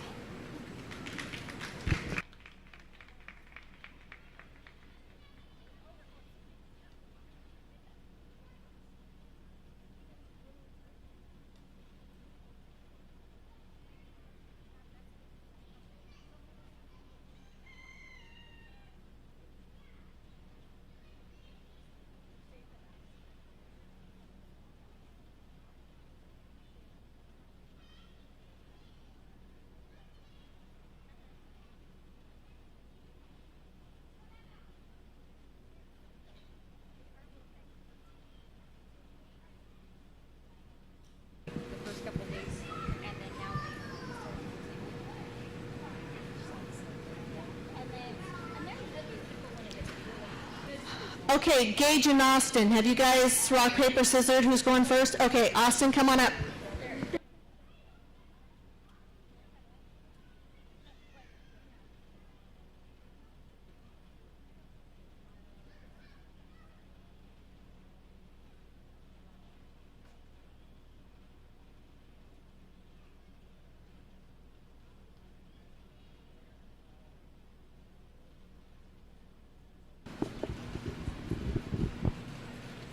Hello, my name is Austin Kenneckett. I am exhibitor number 88, and today I'll be showing my black-breasted red Kubilaya. The Kurbalayas originated from Cuba, where they were bred extensively for chicken fighting and to be eaten. And they were admitted to the standard in 1989. Now we'll go down the list of parts, starting with their beak, which is a nice shade of pink, then its comb, which is a pea comb. It has brown eyes, which are clear of infection, and white earlobes. And then we got its keel bone right here, and its toes and toenails, which it has 4 toenails and 4 toes. And then we got the wings. We got the primaries, secondaries, axle feathers, primary coverts, and I will now count the primaries and secondaries. Starting with the primaries. 1, 2, 3, 4, 5, 6, 7, 8, 9, 10 primaries, and then I will count the secondaries.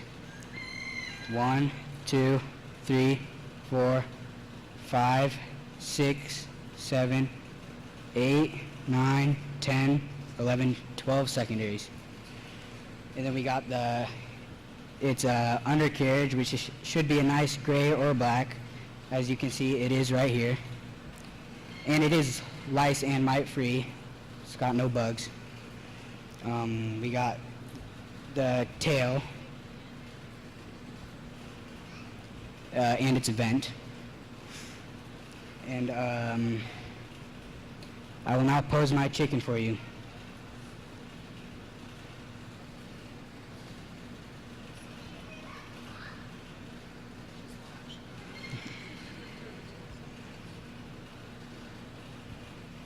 Also, a disqualification in this breed is if the tail is up too high.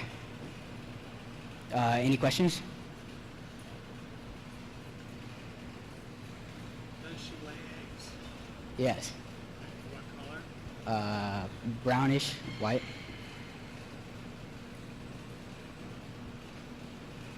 I know they're cool because they were bred to do the rooster flying eggs. Are they illegal to raise in Cuba? Common breed. I'm not too sure on that.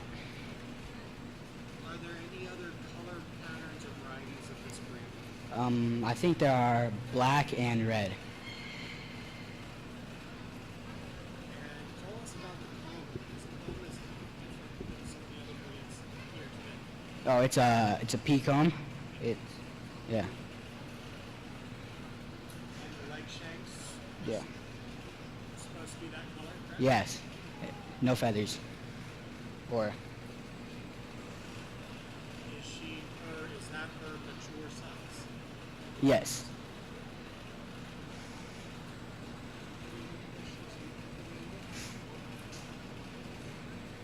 She's a neat bird. She's a neat bird. Yeah. She's hot. She's cool eyes. Look.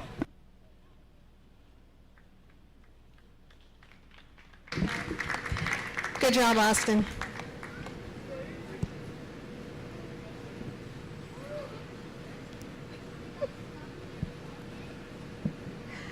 All right, Gage, bring that big old coaching up here. He's like,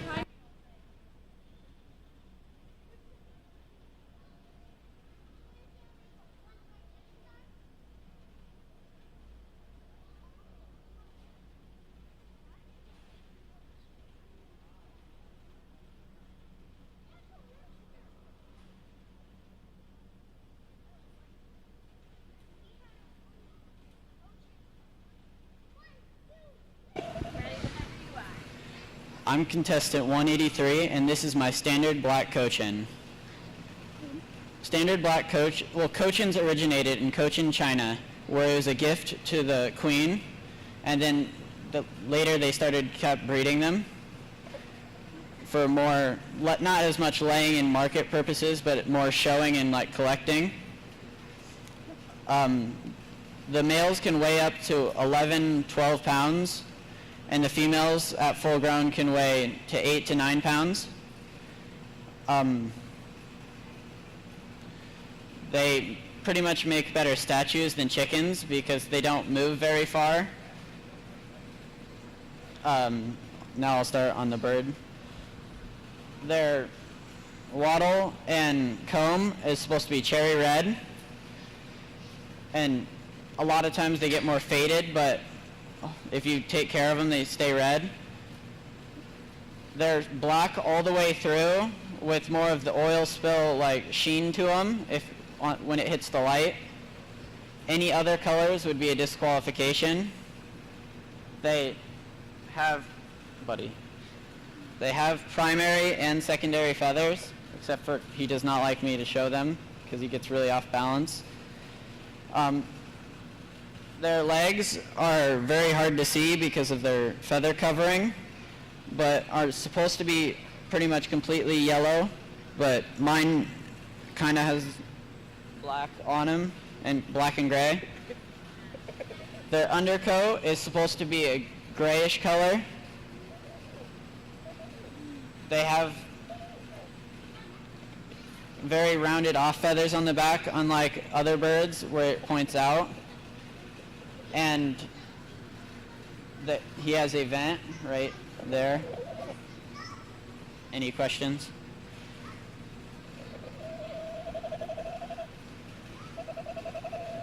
How do you keep your homes and wattles from being frosted? Ours, if it gets cold enough, we take them into the heated office. But otherwise, we make sure they have plenty of bedding.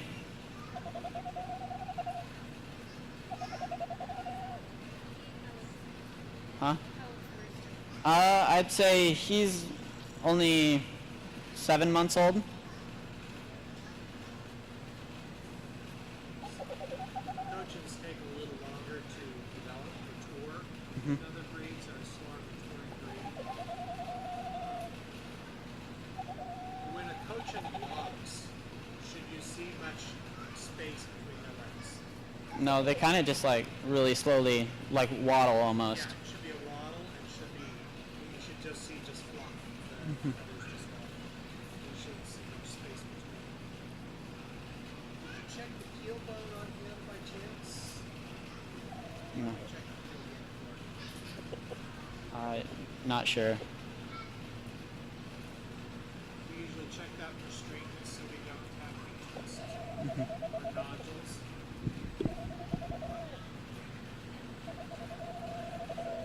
And what type of feed regimen do you use for feed like Rooster? I think we just use generic like 18% protein, just show feed. Do you supplement with anything else? Just occasional like scatter like corn feed mix for more of a treat after messing with him, or Because the black has a nice sheen to it. So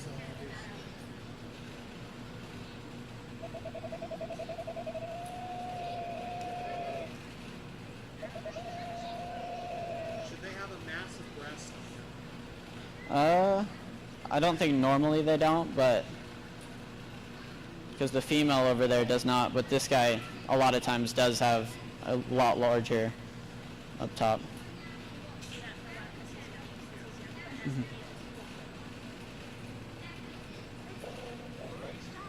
Thank you. Good job, Gage.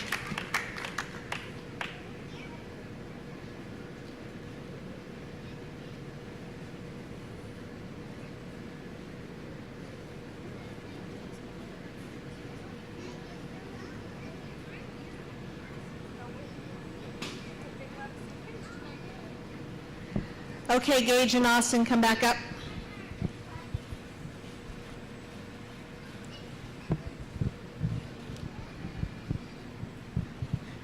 They're so pokey, like. They're as hot as their chickens are right now.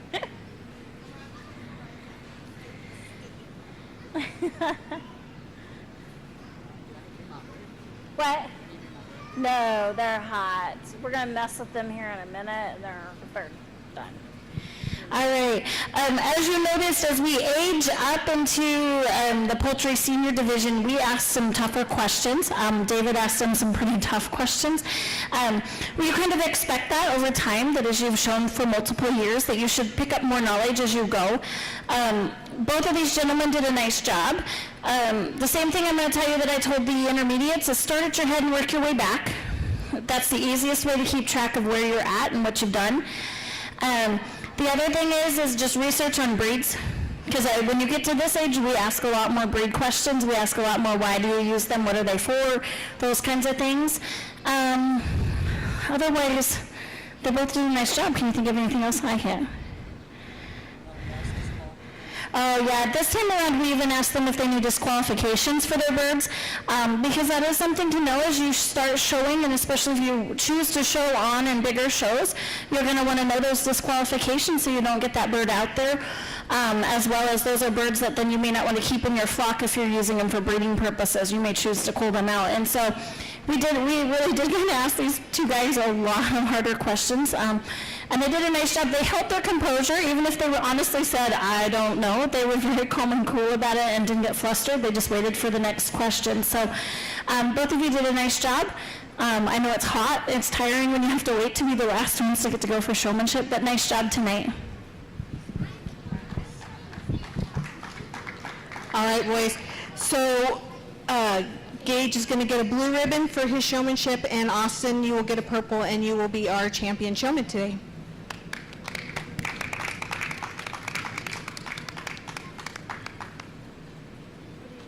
I don't know, like they put all the, it says large vowel, but we don't have, so we're gonna have to just figure this out. Because they've typed this. Rylan, could you take a picture? Yes, could you, right? That would be awesome, honey. We only have 2 large cryptids and the rest are Bantam. Oh, so I'm not sure why. She might just put all of the Bantams.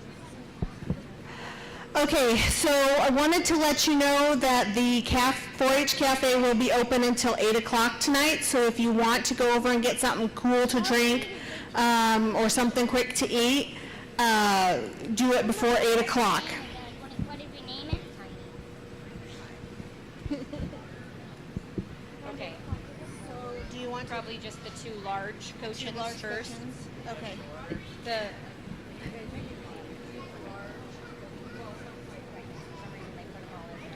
but Gage and Rylan need to take, So we are going to go ahead and start with our large cochins. yep. Yep.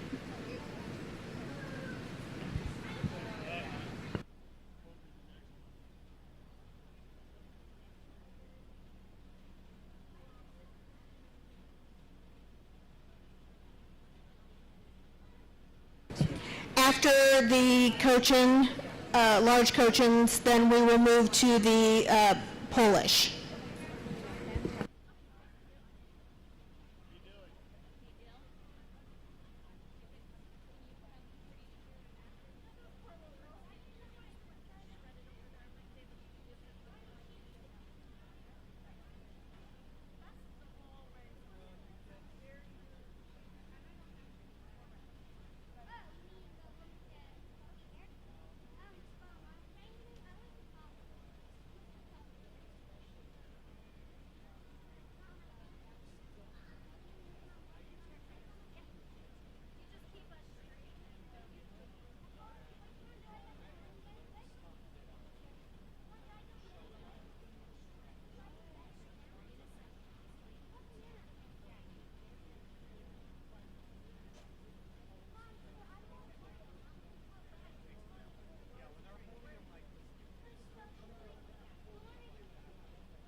Okay, we have two black standard Cochins, and like a 4-H'er said, they came from Cochin, China, which is now Vietnam originally, and they were a gift to Queen Victoria of England, and they became a breed that they fancied, and meaning that they started breeding them and breeding the different varieties and for the type. This breed is supposed to be massive. It is a dual-purpose breed for meat and eggs, but they became more of a showbird than anything. Massive bodies with the legs that are feathered. The feathers should, on the boot, on the leg, on the shanks go, and they should furl out. And so we have some conditioning that's going on. And the heat does not help either one of their case, sadly.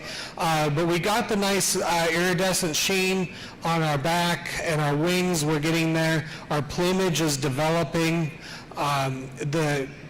The shanks are a little bit better on the hen than they are on the rooster.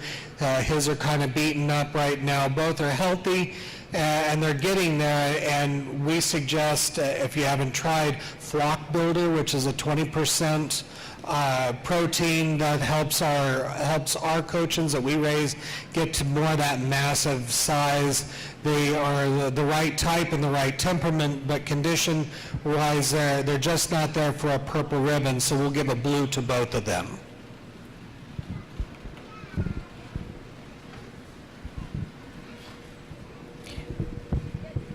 Okay, thank you guys. Next up to the table will be the Polish.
So we have 3 really nice Polish. They're all the white crested black Polish. Where I was telling the kids how we what we do. We use a ponytail holder, little girl's terry cloth ponytail holder. You kind of pull their crest up and stick that down on there so like a headband, so it poofs it up. And of course I told them, I said, it looks like they're going to jazzercise then, and they all kind of looked at me like, I have no clue what you're talking about. And so that's one way that then we can see, because if you notice, like even the rooster, his stuff is clear down, his crest is clear down over his head. He can't see anything. So what we're going to do is we're going to start with the young man's hen on this side. She's going to get the purple for the day. She's a really nice hen. She's in pretty good, nice condition. The only thing that I would like to change is that on your black white crested Polish is you want to go for as less black in the crest as you can get. But that one is acceptable. Her amount is acceptable because, and it's also all towards the front. That's the main part, is that they have to keep it up towards the front when they do it. So she's a nicely put together bird. She's a nice weight. She's got good weight on her. And like we were talking, the summer has been hard on chickens just because it got hot fast and it stayed hot. Our next 2 birds, the rooster and the hen, are both going to receive blue ribbons today. Both of them just have a few little minor details. The one has quite a bit of black in its crest. She just doesn't have as nice of condition to her feathers and her look. She is also a nice heavy bird. I'm pretty sure she's decided she's not laying right now. She's just nice and hanging out.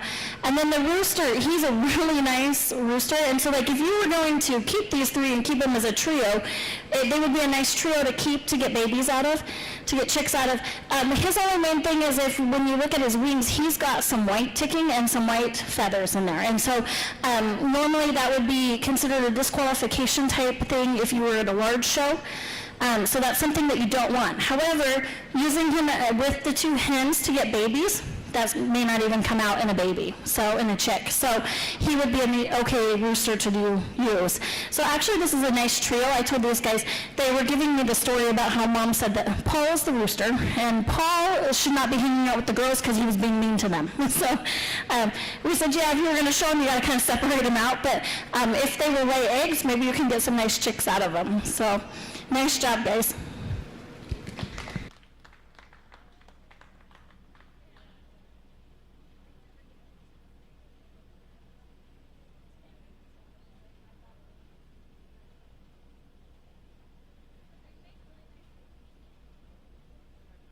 It's your boys.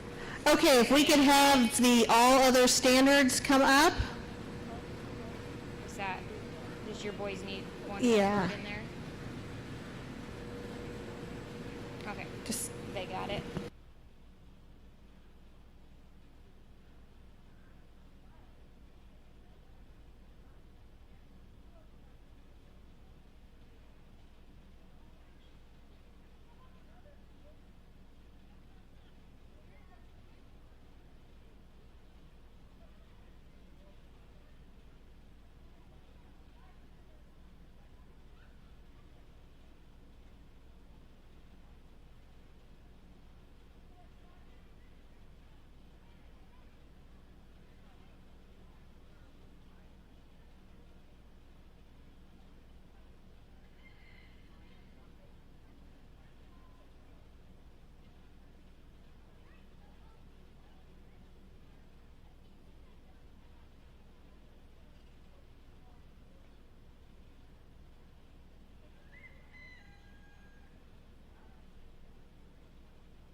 we get a treat to see some different breeds that we usually don't see at county fairs out here. So we have a Kubilaya and we have two Sumatras. In the Sumatra, we have a blue Sumatra and we have a black. And so we'll go through each of these birds. The Kubilaya, they're from Cuba. They were raised for the cockfighting rings in Cuba. And that's why I asked them if, in showmanship, if they were legal to own. The United States, Americans would go down to Cuba and they would bet on the cockfights in Cuba when we're allowed to do that until Fidel Castro took over in 1959. So that was a big moneymaker in Cuba where where they were legal to have the cockfighting bets. And so it's a beautiful bird. She's an older bird.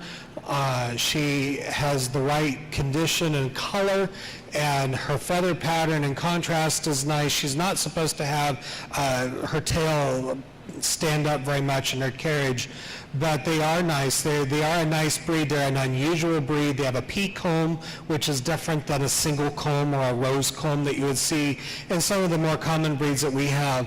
And then we have the blue Sumatra. The blue Sumatra is going to be that really dark charcoal gray, but we call it blue.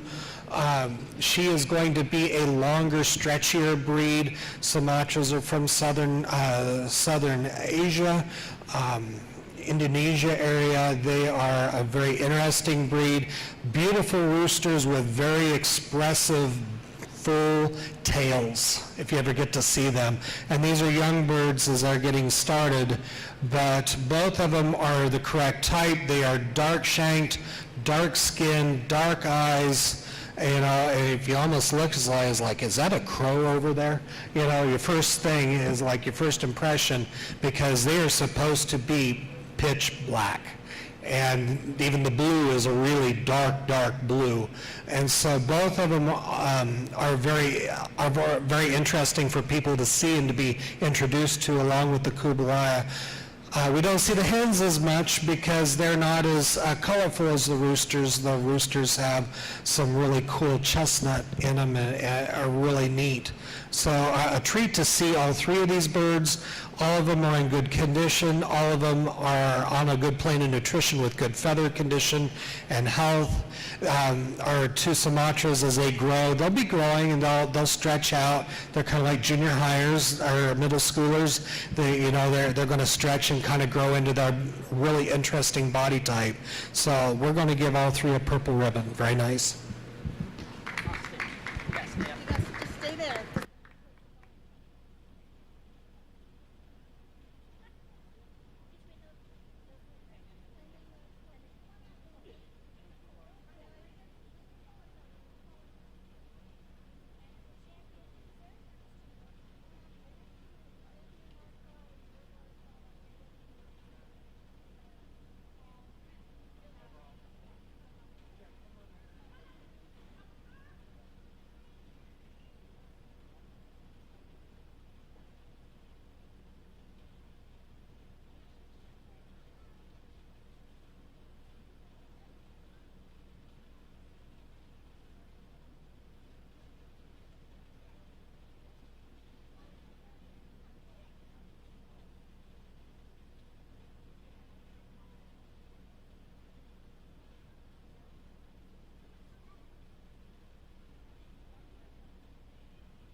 So we have 4 here for the top for your large breed. And so we have some differences to sort out because you have 3 very different breeds and you have to look at what they represent and if they represent their breed in the best way possible. So we have the Kubilaya, who is an older bird, who is in excellent condition. She is the correct type. She has been kept in very good care and is in good condition. So she will be our champion for this grouping here. Our reserve, we look at the other three birds here, and it goes down to condition.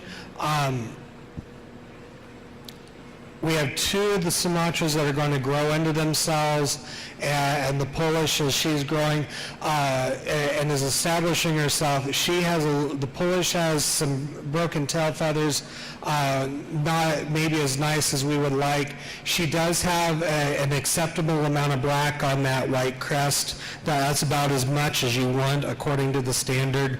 So we're going to go with the black Sumatra as our reserve champion.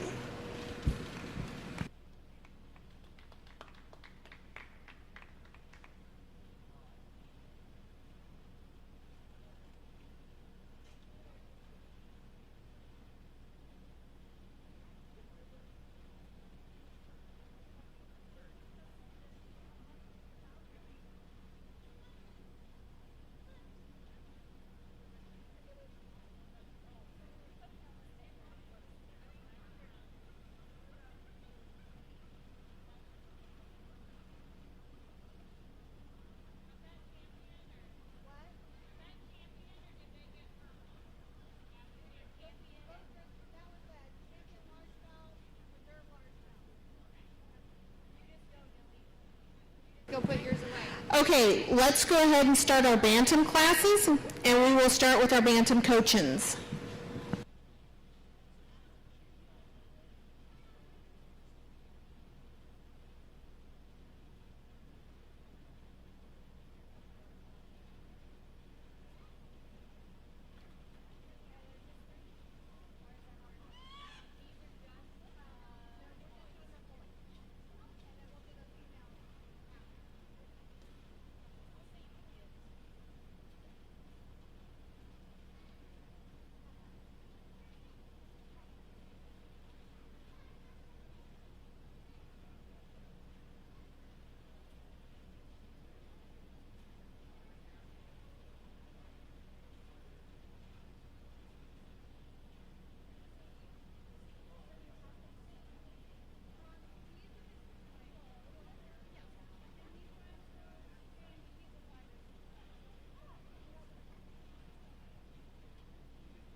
All right, on this class we have a set of Cochin Bantams. They were one of my favorites to show when I was in 4-H. They're pretty docile, even as roosters. They're not overly protective or overly mean or crazy like roosters can be. They're pretty nice guys. We have 3 really nice roosters out here. There's just going to be little things that separate them out is what's going to happen. The nice thing you've got to say about all of these is if you notice they all are booted. Since they're booted breed, I mean their boots are really nice on them. They've all feathered out really nice. And then you'll notice if they, like she's got the black one posed sideways for you to see. You can see how their tail carriage puffs over. We always joke at home, David always tells me that they're your little puff balls out there running, because if you watch them, they kind of waddle and they're just this ball of fluff. And so today we're going to do a purple on the black rooster. When it comes down to it, it's just he's got a nice sheen. He doesn't have any white in him. He's got a nice condition to him. He's just an overall nice rooster. The barred rooster, you've got to appreciate him. Barring on a Cochin, barring on a barred rock, anything is like impossible to get a nice barring, and that's actually a really beautiful barring on him. The only thing that makes it that we're going to put him as a blue is that he can't see out of the one eye. I mean, it's just a minor detail. As far as if he would make really nice babies, he would make beautiful babies. He's got a great barring system, nice combs. And we asked these guys, and we said, how'd you get such nice combs? And they explained how they house them at home so that they don't have rooster fighting and they're out of the weather, because if you notice the black doesn't have any sun bleaching to them, and so that's really nice. And then the guy here, the old guy on the end here, he's going to also receive a blue ribbon. You can know he's just an older rooster. He's got a little wear and tear on his comb and wattles. They said he likes to fight with others. But he's overall a nice rooster. He's patterned nice. He's got his boots on him. His tail carriage is right. Everything is nice about him. He's just not in that space where, there's just those few faults on him that make him get a blue. But overall, these are really nice little Banny roosters.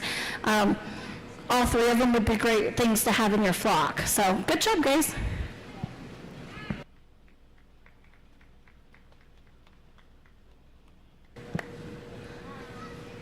Okay, you can put the males away, and we'll bring out the females of the Cochins.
Okay, so we have two female coaching pullets and hens. We have an apricot, which is one that has not been recognized by the APA, American Poultry Association, because new breeds and new varieties are developed over time, and then they go through an acceptance process to be in the standard. But we have to give her a lot of credit for a really nice body. If you look, I'll pick her up real quick. It's one of these breeds that you can pick up and just kind of love on. Look at that proof ball. That's what we're looking for, is that round ball shape. And she has a nice body, nice width. She has nice leggings with her shanks and her boots. So that's really nice. I like this apricot color. It's going to take, hopefully this will be accepted. But usually it's some random cross that shows up that looks kind of cool, and people start breeding towards a certain color, and then they get it accepted once a variety color like this breeds true long enough. So it's a vetting process. So we'll give her a purple. Now we have a black here. And she's got some white here, some silver right below her on her neck, which would technically be a disqualification, and some broken feathers here condition-wise. But she's nice. She's got the nice coaching body. Look at her legs, how her legs are nice and splayed out with the feathers on the legs and the shanks, the boot. So it's really nice. Because of the incorrect silver on the neck, we'll give her a blue. But coachins are, like Amanda said, a really fun little breed. The little Bantams are lots of fun to work with. They were the first breed that I worked with as a 4-H'er because they are easy to handle. And she's really a nice typed bird. We wish we would get rid of that silver on her throat and let her be in a little bit better condition. Also with the single comb, that the comb here is twisted a little bit on the black, so we like a nice straight single comb where we have on this apricot. So a purple and a blue.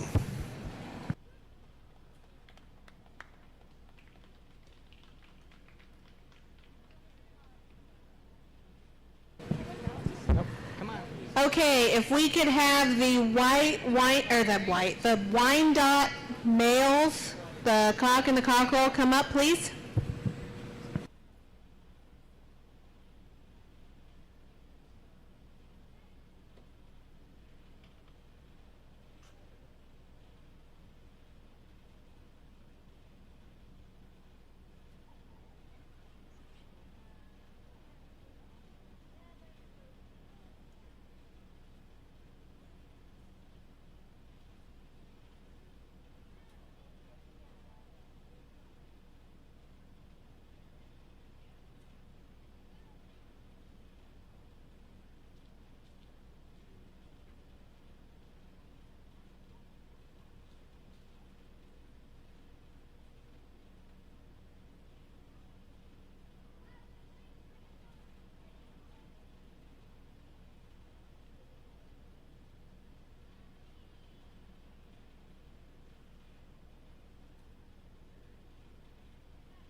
So we have two Wyandot Bantams, and really nice conditioned birds that have been well taken care of.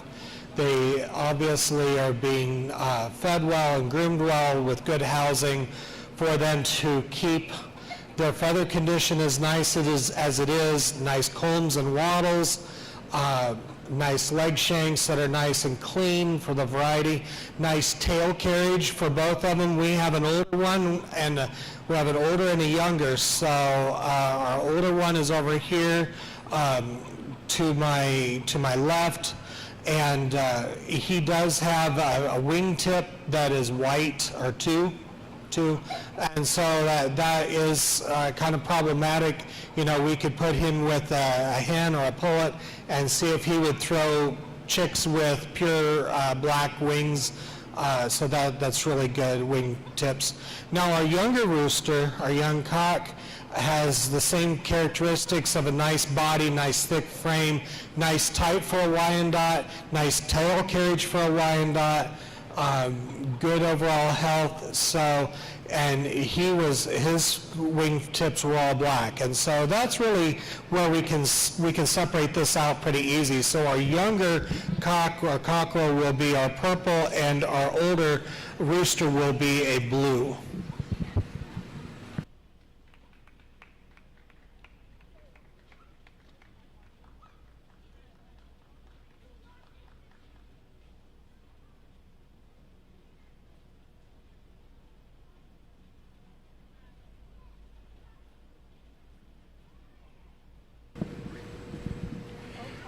Now if we could have the females for the white Wyandot, or the black Wyandots. We didn't bring any white Wyandots.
We have 3 really nice black Wyandotte Bantam females, and we have some different ages, but they all are. Our lady over here closest to me, she really is a gem. You look how she poses. She poses just like what you would see in a picture on a catalog with the standard or with a hatchery website. You have the youngster here that could very much look like her when she grows up, but at this stage in time, she is really what you should have, what you're going to aspire for. And same with this bird here. So wish she was a little thicker. As they age, they're going to bulk up and they're going to look like her ideally. She's got the nice thickness, the width, the tail. All of them have the good tail carriage, the head, the beak, the shanks, the tail carriage, the coloration, and so all of them are going to get purple ribbons from us because we like all 3. We really like this lady over here. She's a sweetheart, really a gem.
All right, so in this class of Bantams, we have 2 Silkies and then a Brahma, and all 3 of them are really nice birds. The thing, a lot of things when you think about Bantams, and especially these breeds here, is they're show birds. They're exactly what, I mean, they will lay eggs, they're great pets, but they're showbirds. And so we have two really nice Silkies. We have a Rooster and a Hen. And then the guy at the end, and all of them are in nice condition. They're the right body types. I want to know how they washed their Silkies and got them so white. If they had a secret, because I could never get ours that white probably. And they all carry their tails the way they're supposed to. They stand up. We were having the Silky Rooster stand up just so we could kind of see what he looked like. And they just carry out nice things. The brown on the end, you have to appreciate him. He's got nice markings. That's a pattern. That's a the feather pattern that's kind of hard to get sometimes to make look nice. And he does a nice job with that. I mean, I would like to see a little more on his boots down his leg, but that's just a minor detail.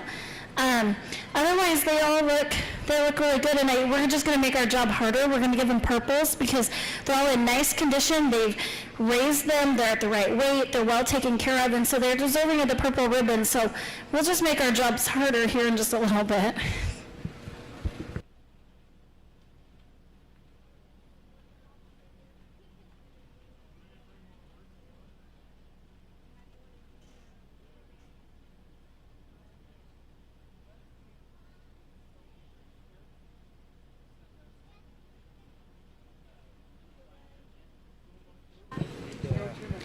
Okay, so we need Dillinger to bring up his little apricot pullet, and Ryland to bring her black cockerel.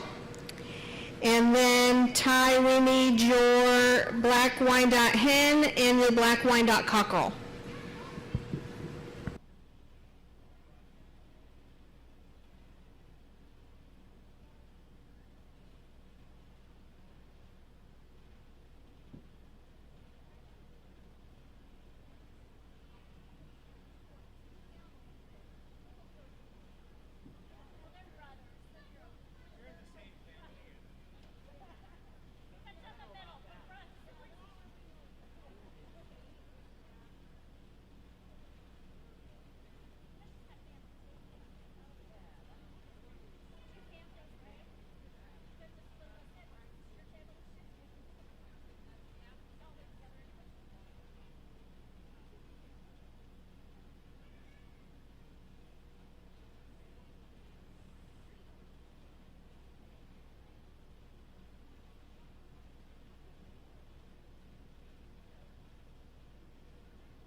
All right, we were just discussing with the 4-Hers. We asked them to put them in a side view and just show them off for the few crowd that's here, just so you can see. Like I was telling them, there's not a single bird out here that isn't deserving of winning. Honestly, these are nice birds. Anybody who shows would be more than happy to take one of these home if they were showing, because it would be a nice bird to add to their flock. And so I was telling these villagers they should be proud of them. Show them off here for a minute. It's hard work, and it's hot. I do think they deserve a round of applause, every one of them that's out here. Good job. And so There's lots of things that we look at on this, and I don't know if David wants to talk or if I get to do all the talking. Okay, David will talk too, so I'll just tell you a few things. Of course, it's always fun when I judge with David because sometimes we see exactly the same way and sometimes we don't. So there's some advice for you guys as 4-Hers. It's a certain judge's opinion on a certain day, okay, and it's a different day tomorrow and they might look at it a different way. So don't, just think of that, and because it's true, because the two of us judge, and sometimes I'm like, you picked what? I'd be like, no, it's the best, So, with that, there's some things that I really appreciate, and then I'm going to let David talk about it. I really appreciate that little apricot coaching down there. I know it's not an approved color yet for the Poultry Association. However, you just have to appreciate her. She's type, she matches what you want in a coaching. Okay, she's got the body build, she stands, she's got the tail, she's got it going for her. And so, I mean, yeah, the color's not a recognized color, but you have to appreciate her. She's a really nice bird. And of course, I'm always a little partial to coachings. Silkies, I think the Silky Rooster is a gorgeous guy. I think he definitely meets, he's going to strut his stuff now that we're talking about him, but he's a nice type specific Silky. He looks good. You have to appreciate him. And then of course my favorite is the little black hen. She's one of my favorites. I like them all, actually. I take them all home, honestly. But you have to appreciate the black Wyandotte hen. She's just got a lot of characteristic to her that, you like to see and everything, and you just really have to appreciate her. That's not to say that the little black cochin rooster, I love him. I mean, if I still had my little black hens at home, he would be the rooster I would take home if she would let me, but she probably wouldn't share. And then the young rooster on this side, he's a young guy. He's going to take into his own. He's a nice guy. He's going to grow and be really good for him. So honestly, 4-Hers, I appreciate all of them out here. I think they're all great birds. So you're going to all get to go home with excellent birds for your flock. It's just, it comes down to minute details and just judge's preference kind of at that point. And so I'm going to let David talk, and then I'll let him tell you what the results are.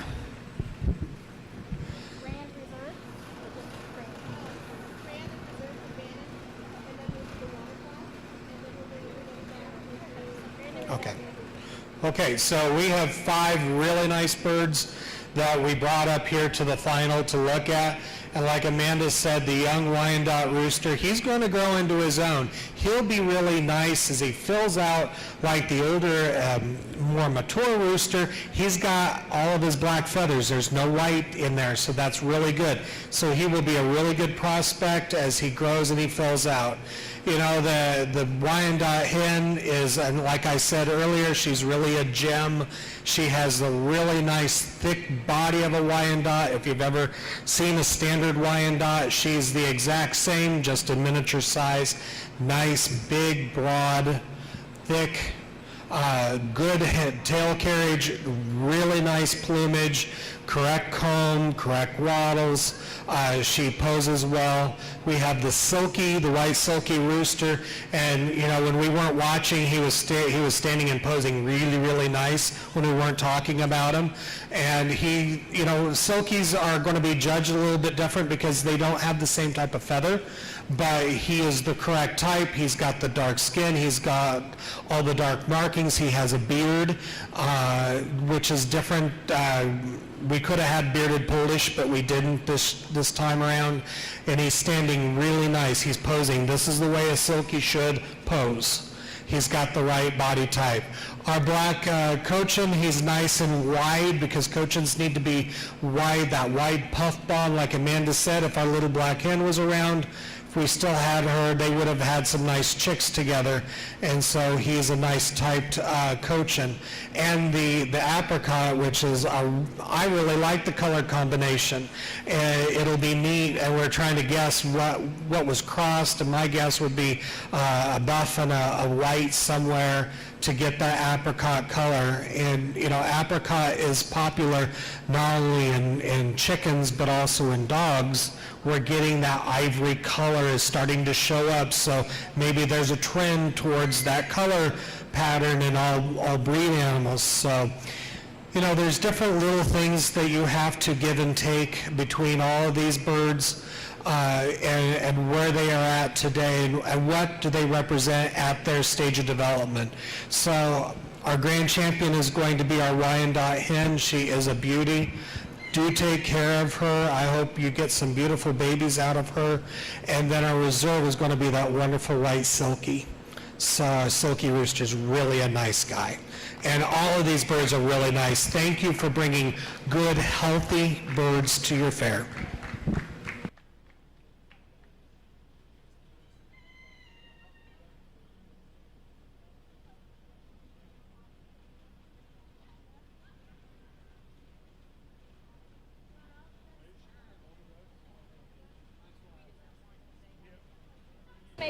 Do they need people to hold on to their ducks? Well, we have a runner duck, so he's just going to kind of wander.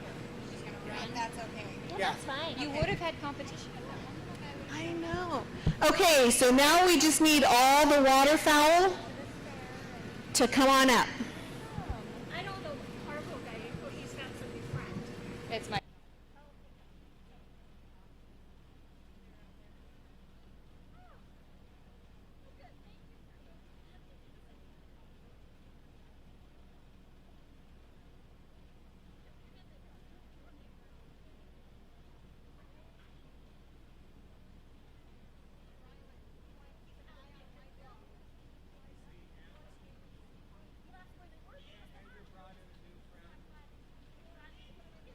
Yeah.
okay, we're not going to pay attention to the ducks and let them stand and do their thing. Of course, the runner's over there peeking out. I was like, what are you doing? What are you talking about? So we have a runner and we have the calls. And so we will start with the young call over here on this end, a nice bird, pretty good type. Feather condition is not as optimal as we would like it, and the same with our next call. Both of them are healthy and fine, and we're going to give those blues. Now we're going to go down to this call that we're just not going to just look at him. Just is sitting and happy, and type-wise is very nice and thick, nice head, nice width of body, and 4-H'er told me that this duck had molted and lost everything, and I said, well, it's perfect because now has a new, nice, clean, nice condition flush of feathers out. So we'll give that the call purple, and then our runner, runners, we don't fly, and they're going to run, so we got them, and we look at them and evaluate them as they walk and they move. And this one's really, stands right up and is nice condition, and give that one a purple. So, really nice runner duck. And so there, you can see with our ducks as well as our chickens that there are different ways that we evaluate these birds. So we have 2 blues and 2 purples.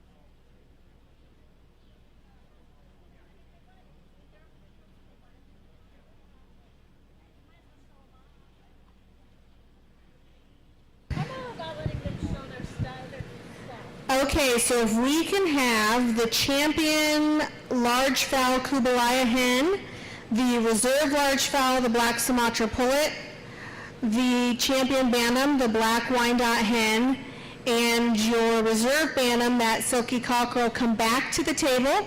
We will judge for grand and reserve champion of the poultry show.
we saw eye to eye tonight, so the drive back to North Platte won't be terrible.